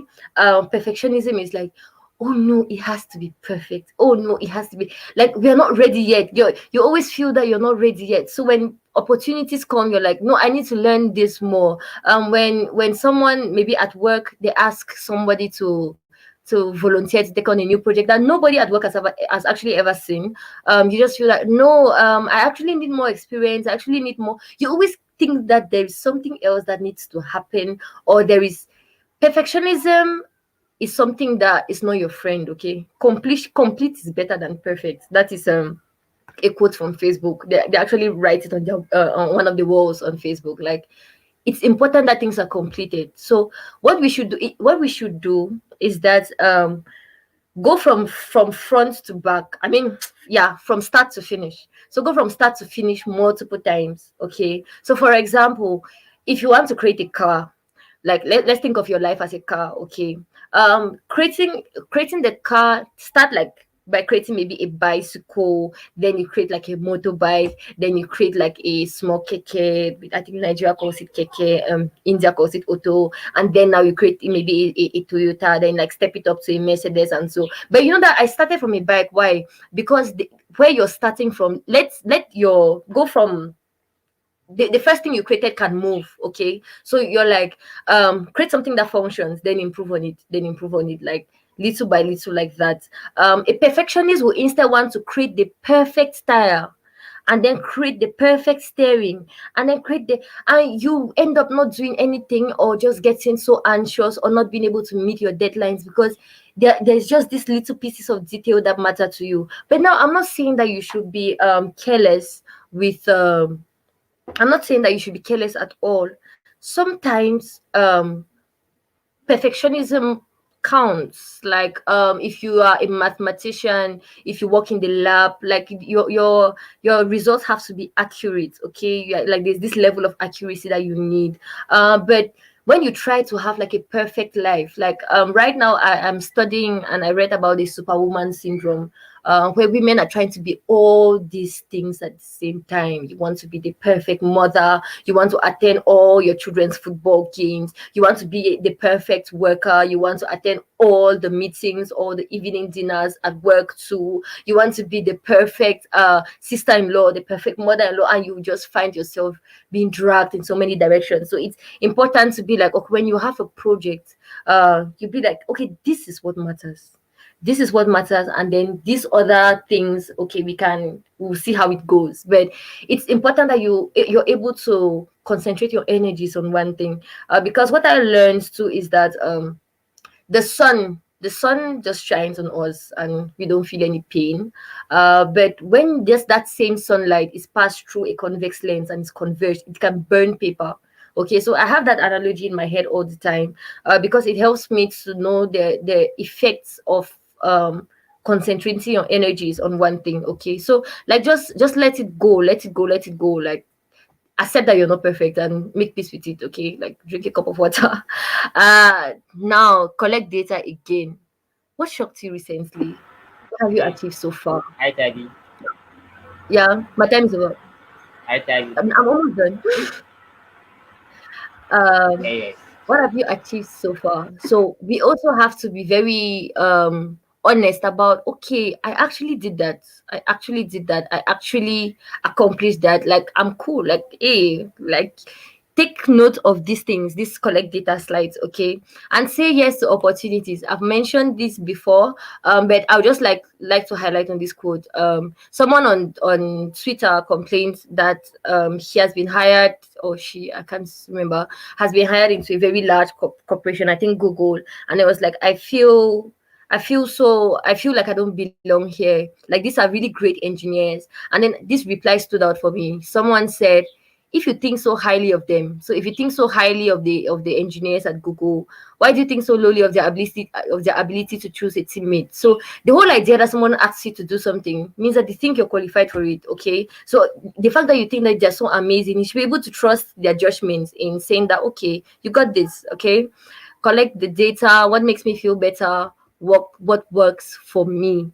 Okay, so just to end this on this note, sometimes this might not be things that are right up in the air. For me per se, I feel when I'm feeling really low, wearing my glasses, so I wear glasses, so wearing my glasses makes me feel more confident. At work, wearing high shoes makes me feel more confident. If I have a meeting that is coming up that I'm not really comfortable about, eating an apple makes me feel more confident. So keep track of what works for you. Okay, what works for you. Like, it's, you are going to be living with yourself for the rest of your life, so treat yourself like someone you love. And we take another shot when we fail, and when things are hard, and when life hits us down, we take another shot. It was nice talking to you. Good luck in your life. Uh, nice meeting you, Tabi. Nice to have you here with us. Nice And meeting you too. hope if we invite you again, we will answer our invitation. Of course. Then the next in our agenda is uh, Are there any questions our mentor. on the chat? Are there You questions on the say? chat? Questions? Are there any Okay. questions on No, the I chat? think it's not a no, Okay, no okay. any question Thank you. from the chat. If they have any Okay. question, they will reach you through your handles. Next in our agenda is our mentor Robert John, which is best machine learning in Sahara Africa, which is our GDE, Google Developers Expert. Nice to have you here, sir.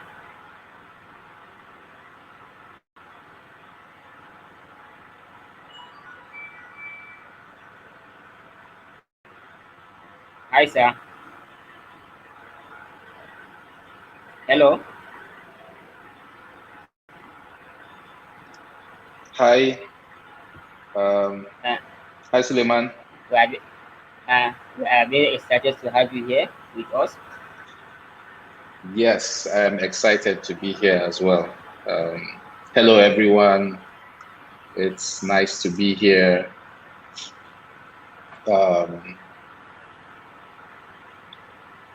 so my name is Robert John, as I was rightly introduced. I am dialing in out of Lagos, Nigeria, and I work as a data engineer on the Google Cloud platform. So I'll Nice to just have you. dive straight into our talk for today. And the topic is fundamentals of cloud computing. And I want to approach this talk from the perspective of what exactly is cloud computing.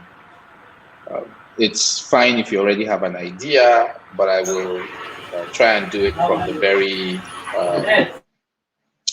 from the simplest of um, perspective. So I want to take it from the perspective of how would I explain what the cloud is to my grandmother? And I think that if I can explain to my grandmother, then I should be able to explain it to any other person.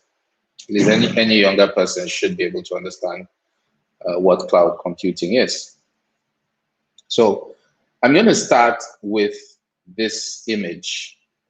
And this is an image of a data center. Unfortunately, we're starting with some bigger words, but what is most important in this image is for you to see what we have in there. And you can see, first of all, a bunch of cables and then some lights. And then there are some things behind all of that. And everything is contained in a cabinet. So those doors are cabinets. And inside of those cabinets, we have different types of hardware or of infrastructure. The majority of them are computers, but they're not all computers. There are some other things in there. Okay, but let's not dig into what exactly we have in there. Instead, let's look at another photograph. And I like this photograph because it's a photo of a Black person. So it brings the message closer to home. It's also an important image because we see someone with the type of computer that we're used to dealing with every day. Nowadays, most people have either a laptop or a tablet. Unless you work in an organization like a bank, you might not have what we call a desktop, right? So here we are. There's someone who is standing in front of a cabinet. Again, more cables and more things, some of which are computers. And he has a cable going from his laptop to something on that cabinet. Okay, so bear that in mind. And lastly, I chose this photograph because it's a bit brighter. Unfortunately, a lot of server room images tend to be dark for whatever reason. But this is a bit brighter, so you can see the cabinets a bit clearer. It's also neater, not so many cables, but still a lot of cabinets. Now, the fact is, if you don't see the cables, it's probably because they are behind the cabinet and not in front. So in the first two images, we saw all of those cables in front, and now we don't see those cables, at least not so much. Okay, so far what we've seen is there's a room somewhere, there are lots and lots of computers such that we have to put them in cabinets. And then there are some cables, and to demystify, the cable is really for networking or for communications. So the computers communicate via cable, and there are different types of cables. There are some gigabit cables, and then there are some megabit cables in there. So the really thin ones are fiber optic gigabit cables, and then the fat ones are megabit cables. So we have a room, we have networking, we have computers, we have cabinets. Now, it goes without saying that you need to have power somewhere, right? And you see all those lights, and the computers, they need power. They also need cooling because they generate a lot of heat and actually a lot of noise, but heat is the bigger problem. So you also need to have a lot of cooling for each of these three rooms. Okay, so in a nutshell, that really is what a cloud is. It's a bunch of computers with their power, their networking, their cooling, and other things like storage as well. Now, how do we bring that message closer to home? How do we make it more relatable? So we've seen a room, we've seen all sorts of things, but how is that useful to us?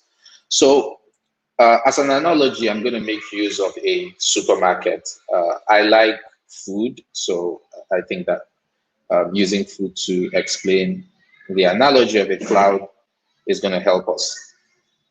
Okay, so what we see here is a supermarket, and we see shelves with all sorts of things. Closer to the screen, we can see vegetables. Further away, we can see some other things on the shelves. They could be bread, pastries, other types of things. On the left, we see a type of shelf that, if you're familiar with it, is actually a cooling shelf. So you put things there that you need to keep cold, otherwise they'll get spoiled. So it could be meat, fish, milk, cheese, butter. But it could also even be sandwiches. So once you've mixed up food, you want to keep it cold.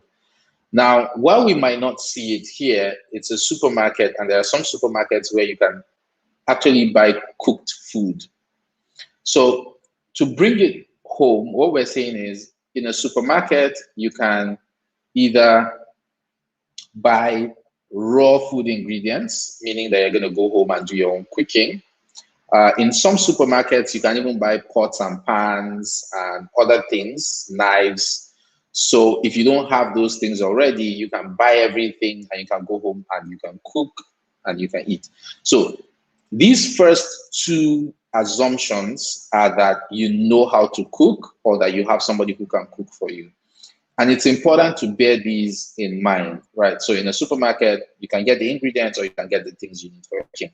But that assumes you know how to cook or you have a cook. But you can also buy cooked food and you can take away your cooked food. So you can buy bread, which is already cooked. In some restaurants, you can even get fried potatoes, fried chicken, rice that has already been cooked, all in the supermarket. And you can take it home and eat.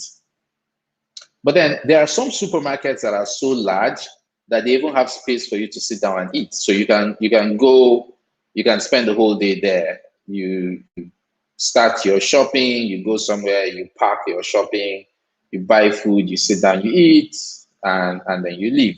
So the summary of the supermarket is that they might let you eat in, they might let you buy cooked food and take away, or they might just have raw ingredients for you to buy and take away.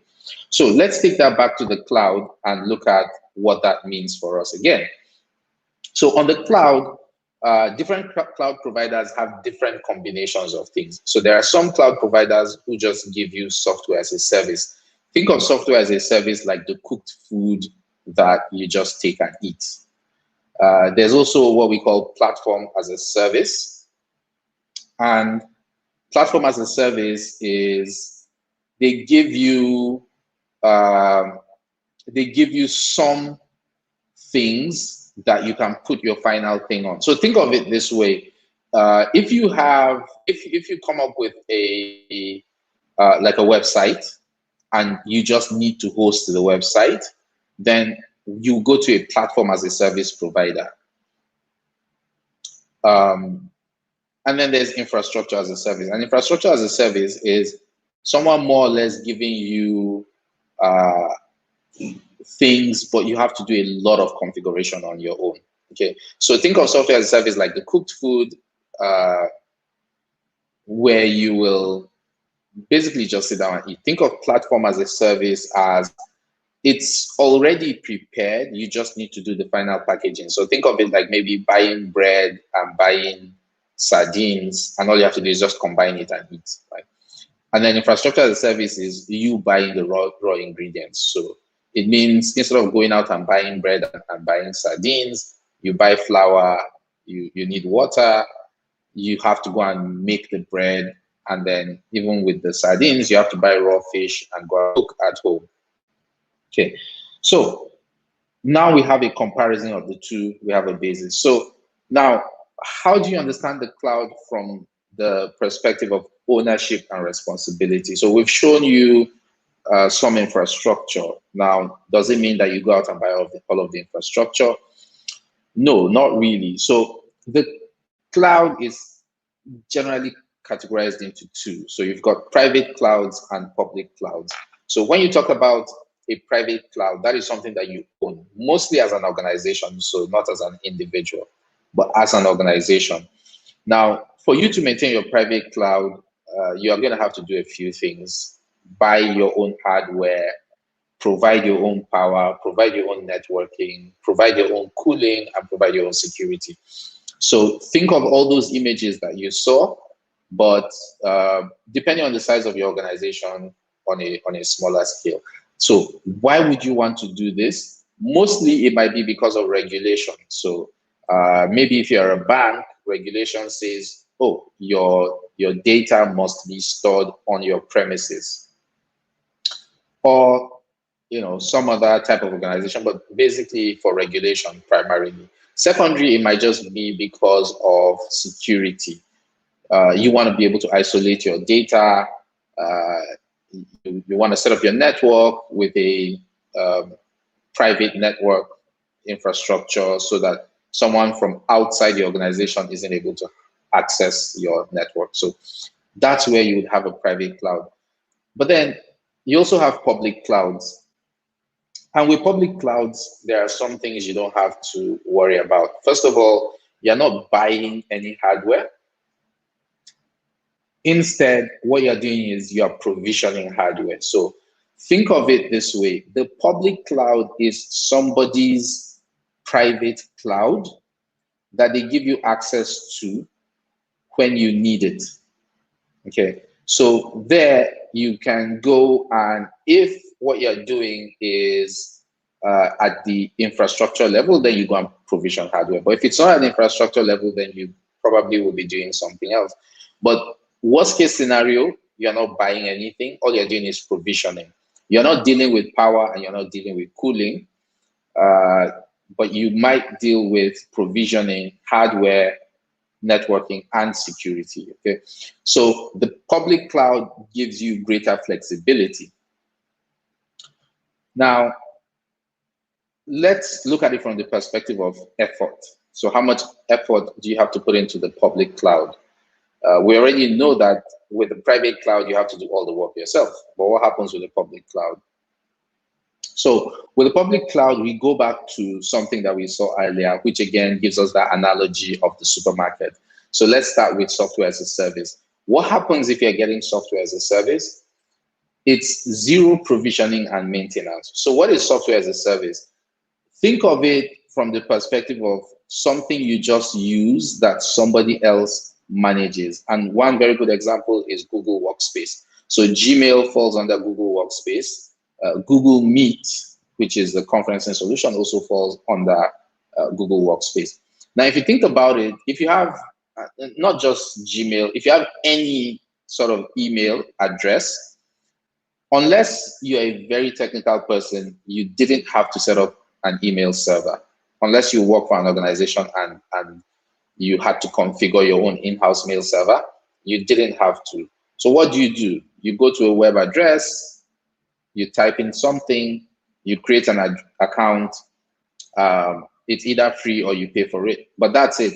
You log in, you use it, and you close it. You never think about exactly how many people are using this thing. Is there sufficient capacity for this thing? What happens if too many people try to use it at once? None of that is your concern, right? So that's what software as a service is. It basically means here's software, use it the way we've said you should use it, and we will take care of everything. So zero provisioning and zero maintenance. Now, there's a second level of effort, which is platform as a service. And what this gives you is a fully managed solution that lets you add on your own product. So think of it from the perspective of saying, I want to host a web application. I've written the web application, but I am not an administrator to the extent where I want to buy a computer, set up a web server, determine what my requirements are. So you have technical things like high availability, load balancing, content delivery, all of those things, you don't really want to think about them, right? So if you ask for platform as a service on the Google Cloud Platform, you get something like Google App Engine. And so they say, oh, bring your web application. We will worry about how users access it and how it is available. So what that means is you bring this application. If nobody is using it, we will scale down and charge you either a very little amount or nothing at all. But let's say for the first 2 years, only 100 people use it. Everybody is happy. And then all of a sudden, people start telling their friends about it. And you wake up one day and 10,000 people are using it. Well, there's good news. It's not going to fail. It's going to scale and 10,000 people will be able to use it. Of course, we will charge you for 10,000 people using it, but 10,000 people will use it, okay? So that's platform as a service. And you have other things that, that also provide a PaaS type solution. So if you're dealing with containers, you have Cloud Run. If you're thinking of storage, In terms of data storage, you've got NoSQL and things like Google Cloud Storage as well. And then finally, you've got infrastructure as a service. So this gives you a lot of responsibility, but the cloud provider is also responsible for a few things. So remember that we said at no point will you be responsible for power and for cooling. But now you might then say, oh, I know what I'm doing, so give me the equivalent of a server. But of course, they're not going to ship a physical server to you. So what you get is a virtual machine. And with a virtual machine, you need to make your own decisions. So you need to know how much RAM you need, how much storage you need. You need to choose your operating system. You need to install your packages, and then you need to manage your security and your networking yourself, right? They'll give you all the tools for that. And you can do all that remotely, right? But you're responsible for all of that. So in terms of responsibility or effort, that's a categorization. So in rounding up, I'm going to say that there are lots and lots of things on the Google Cloud Platform. So remember, you don't need to swallow everything. The same way when you go to a supermarket, you don't need to buy everything. You don't even need to concern yourself with everything that is there. If you know what you need, if I'm looking for bathroom slippers, then when I go to a supermarket, I don't go to the food section. I just ask somebody, hey, where do I get bathroom slippers? They point and I go and pick up my bathroom slippers, right? So on the screen, we've got icons for lots and lot of things. They are typically broken down into different categories. So you have things like compute, storage and databases, networking.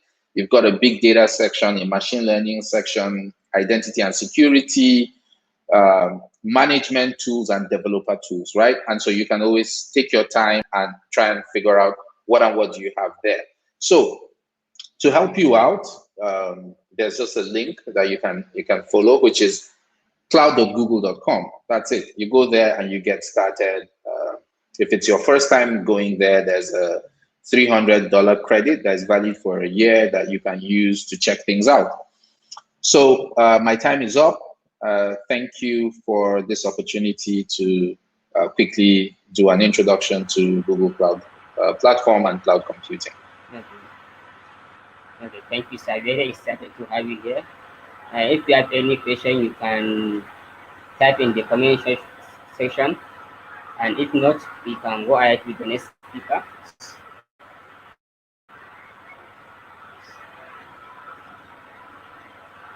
Okay, I think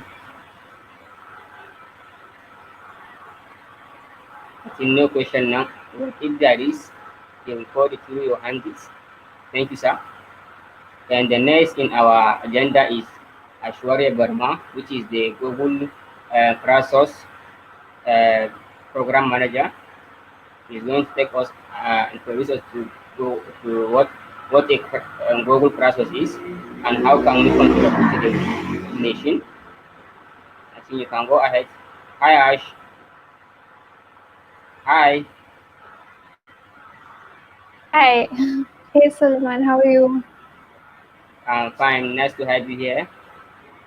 Thank you. Thank you for having me here. Really excited to meet everyone, and it's great to see DSA leads from so many different parts of the world coming together to organize this event. So thank you for having me here. So I would like to talk about crowdsource, and I'm going to present my screen. So just give me a minute as I pull it up. Okay.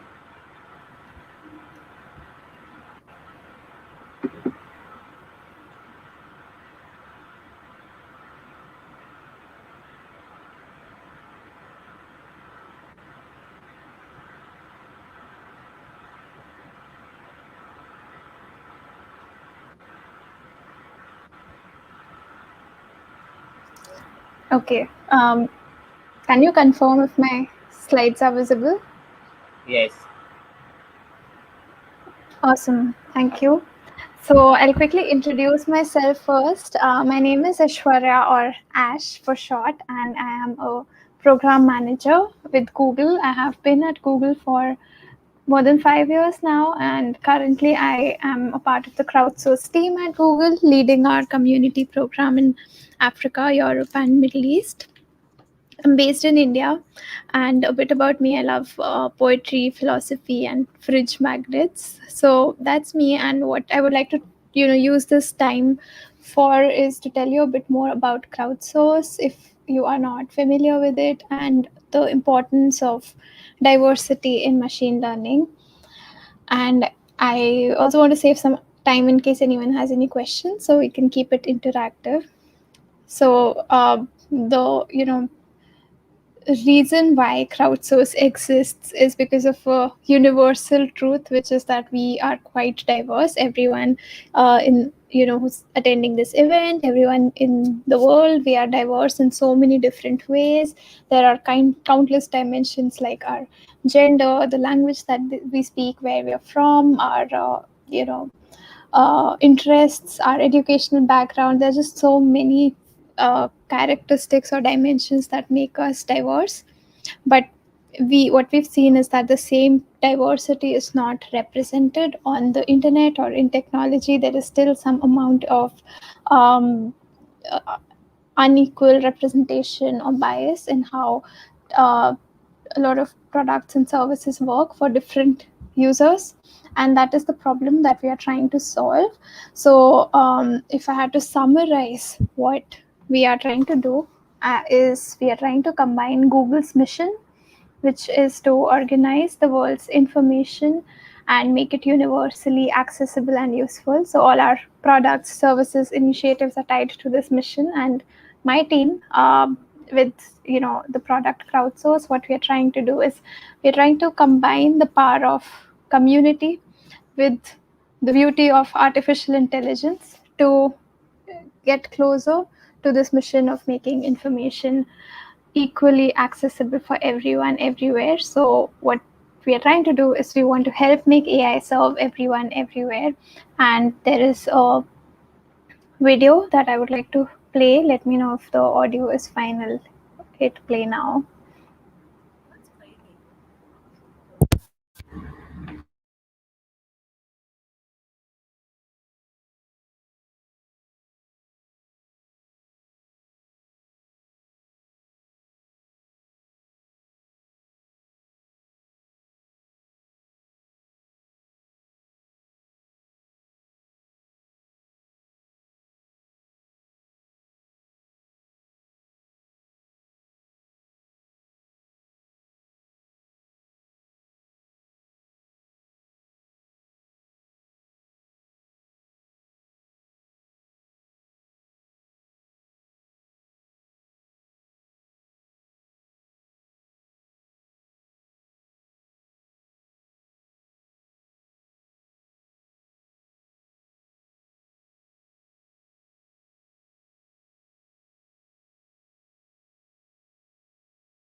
So hope you liked the video. The main message that the video is trying to convey is that there is bias, inherent bias in technology at times, which could be because of so many reasons. And what we want to do is we want to make sure that we are able to reduce that bias and we are able to make sure that technology is working for everyone.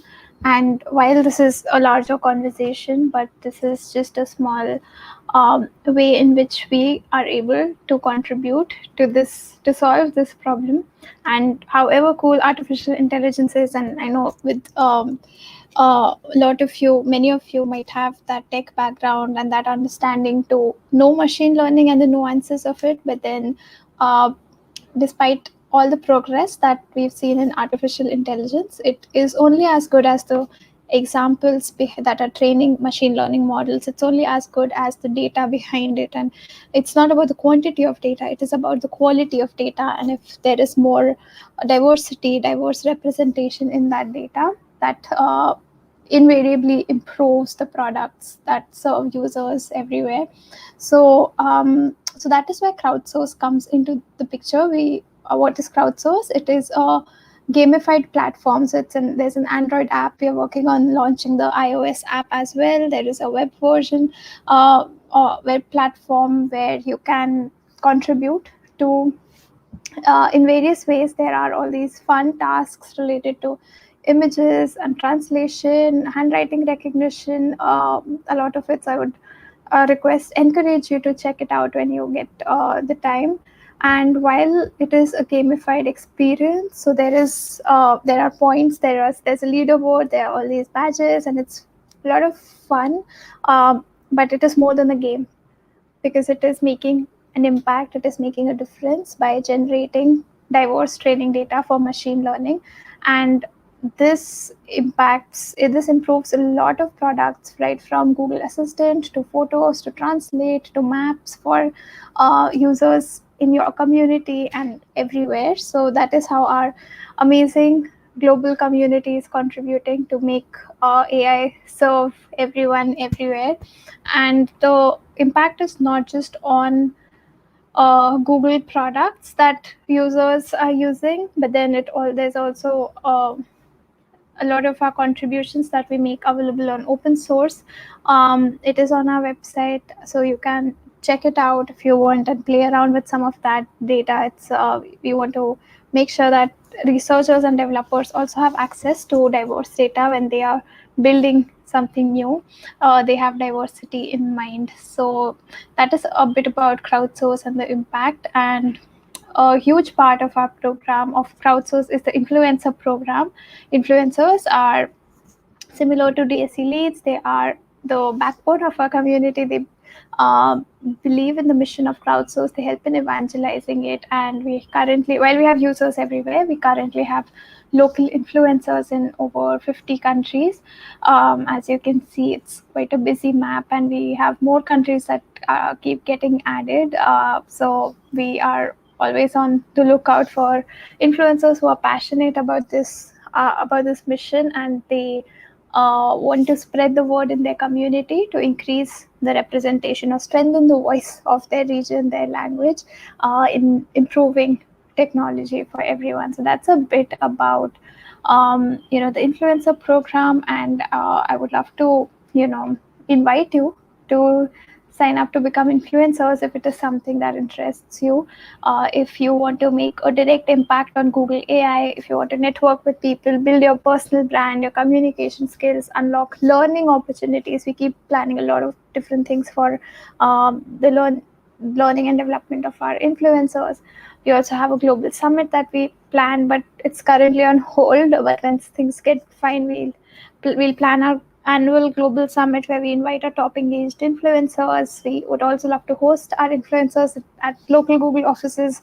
Once things get better, we would love, we feature their stories on our official channels like our blog, our newsletters. So there's a lot that is going on in the program. There is a lot that will come because the program is evolving. We hear a lot of feedback from the community and try to do more things that motivate them.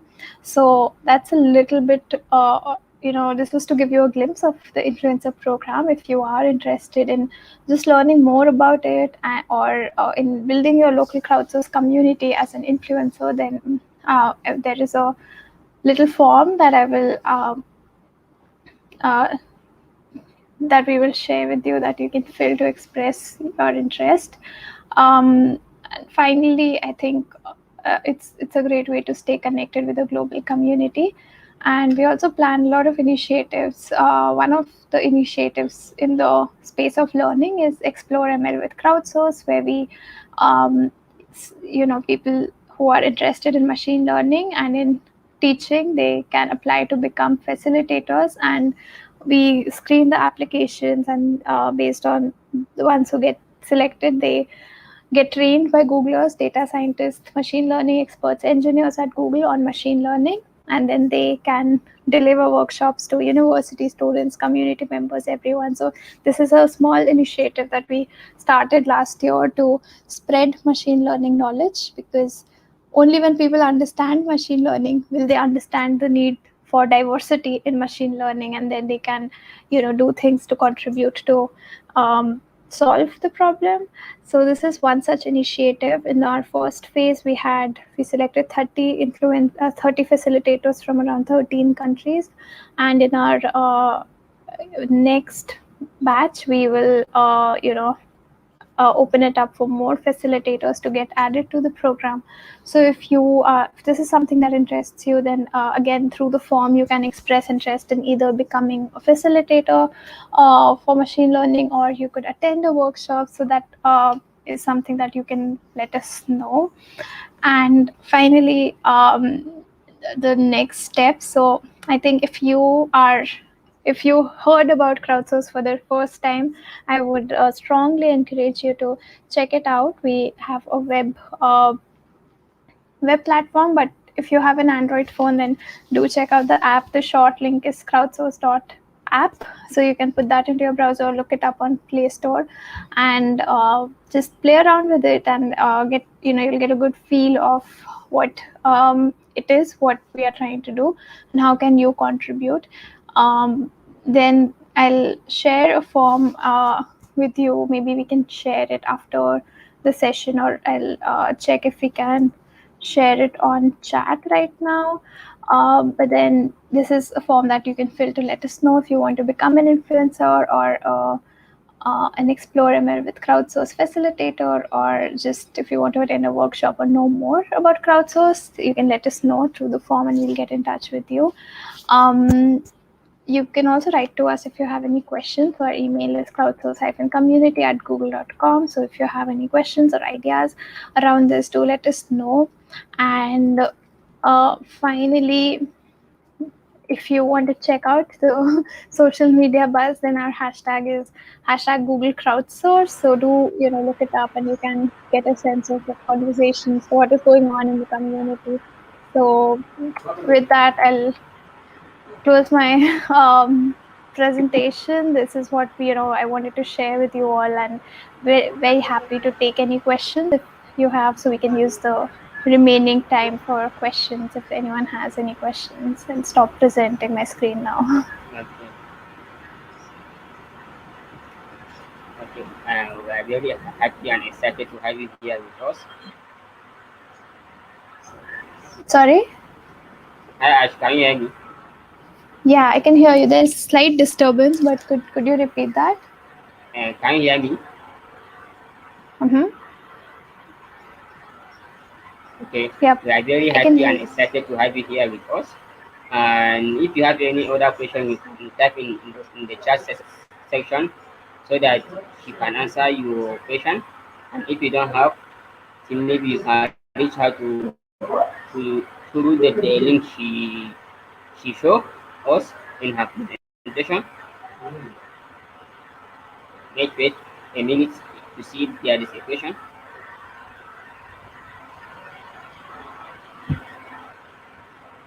Also, I don't know if the form link was shared on chat, but Suleiman, if it's possible to share that, because I think we don't have any other no question for now. But we hope if we invite you to our event again, you can be able to attend. Nice to have you here. And are are you hearing me? Thank you so much. Are you hearing me? Sorry? Can you hear me, Ash? Yes, we Yeah, can yeah, hear you. We can hear you. Hi, Ash. hello. Yeah, I can hear Can you you. hear me? Yes.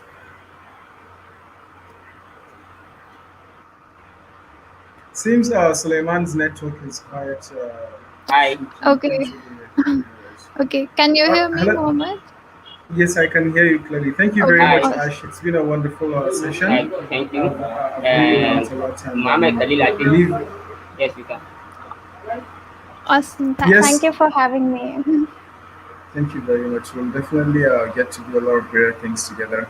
So this brings us to the end Okay. of our session Uh, today, and yeah, yes. You want to say something? Yes, Suleiman, are you there? Hello, Suleiman. All right, guys. It seems Suleiman's network is quite shaky, so we'll just be calling this off. And basically, the importance of us organizing this session is for us to all get more enlightened on how this technology of a thing works and how it will impact our lives and the people around us for now and for the future. Because virtually everyone knows where the world is heading to, and it's more than important that we should enlighten ourselves to learn more, to grow in this aspect of technology. So I believe what we've all learned today, what we've all been able to grab one or two things, will be used judiciously to build this background intention we have for you to grow in whatever field you are. If you are in web, if you are in machine learning, artificial intelligence, or whatsoever it is that you are interested in, we believe what we've said today, from the diversity issues, from the importance of joining tech communities, from all the SaaS platforms, all the crowdsource. I believe we're going to all have a takeaway from there and use them to build ourselves for the future. And I'm sure this will open up more of opportunities and experiences for us all. And I wish to have such a session in the future. And I believe everyone here is interested to have this all over again. Thank you very much, guys, and that will bring us to the end. And have a nice day, all. Thank you. okay. Thank you all. Thank you. Thank you. Take care. All right. Take care. Bye.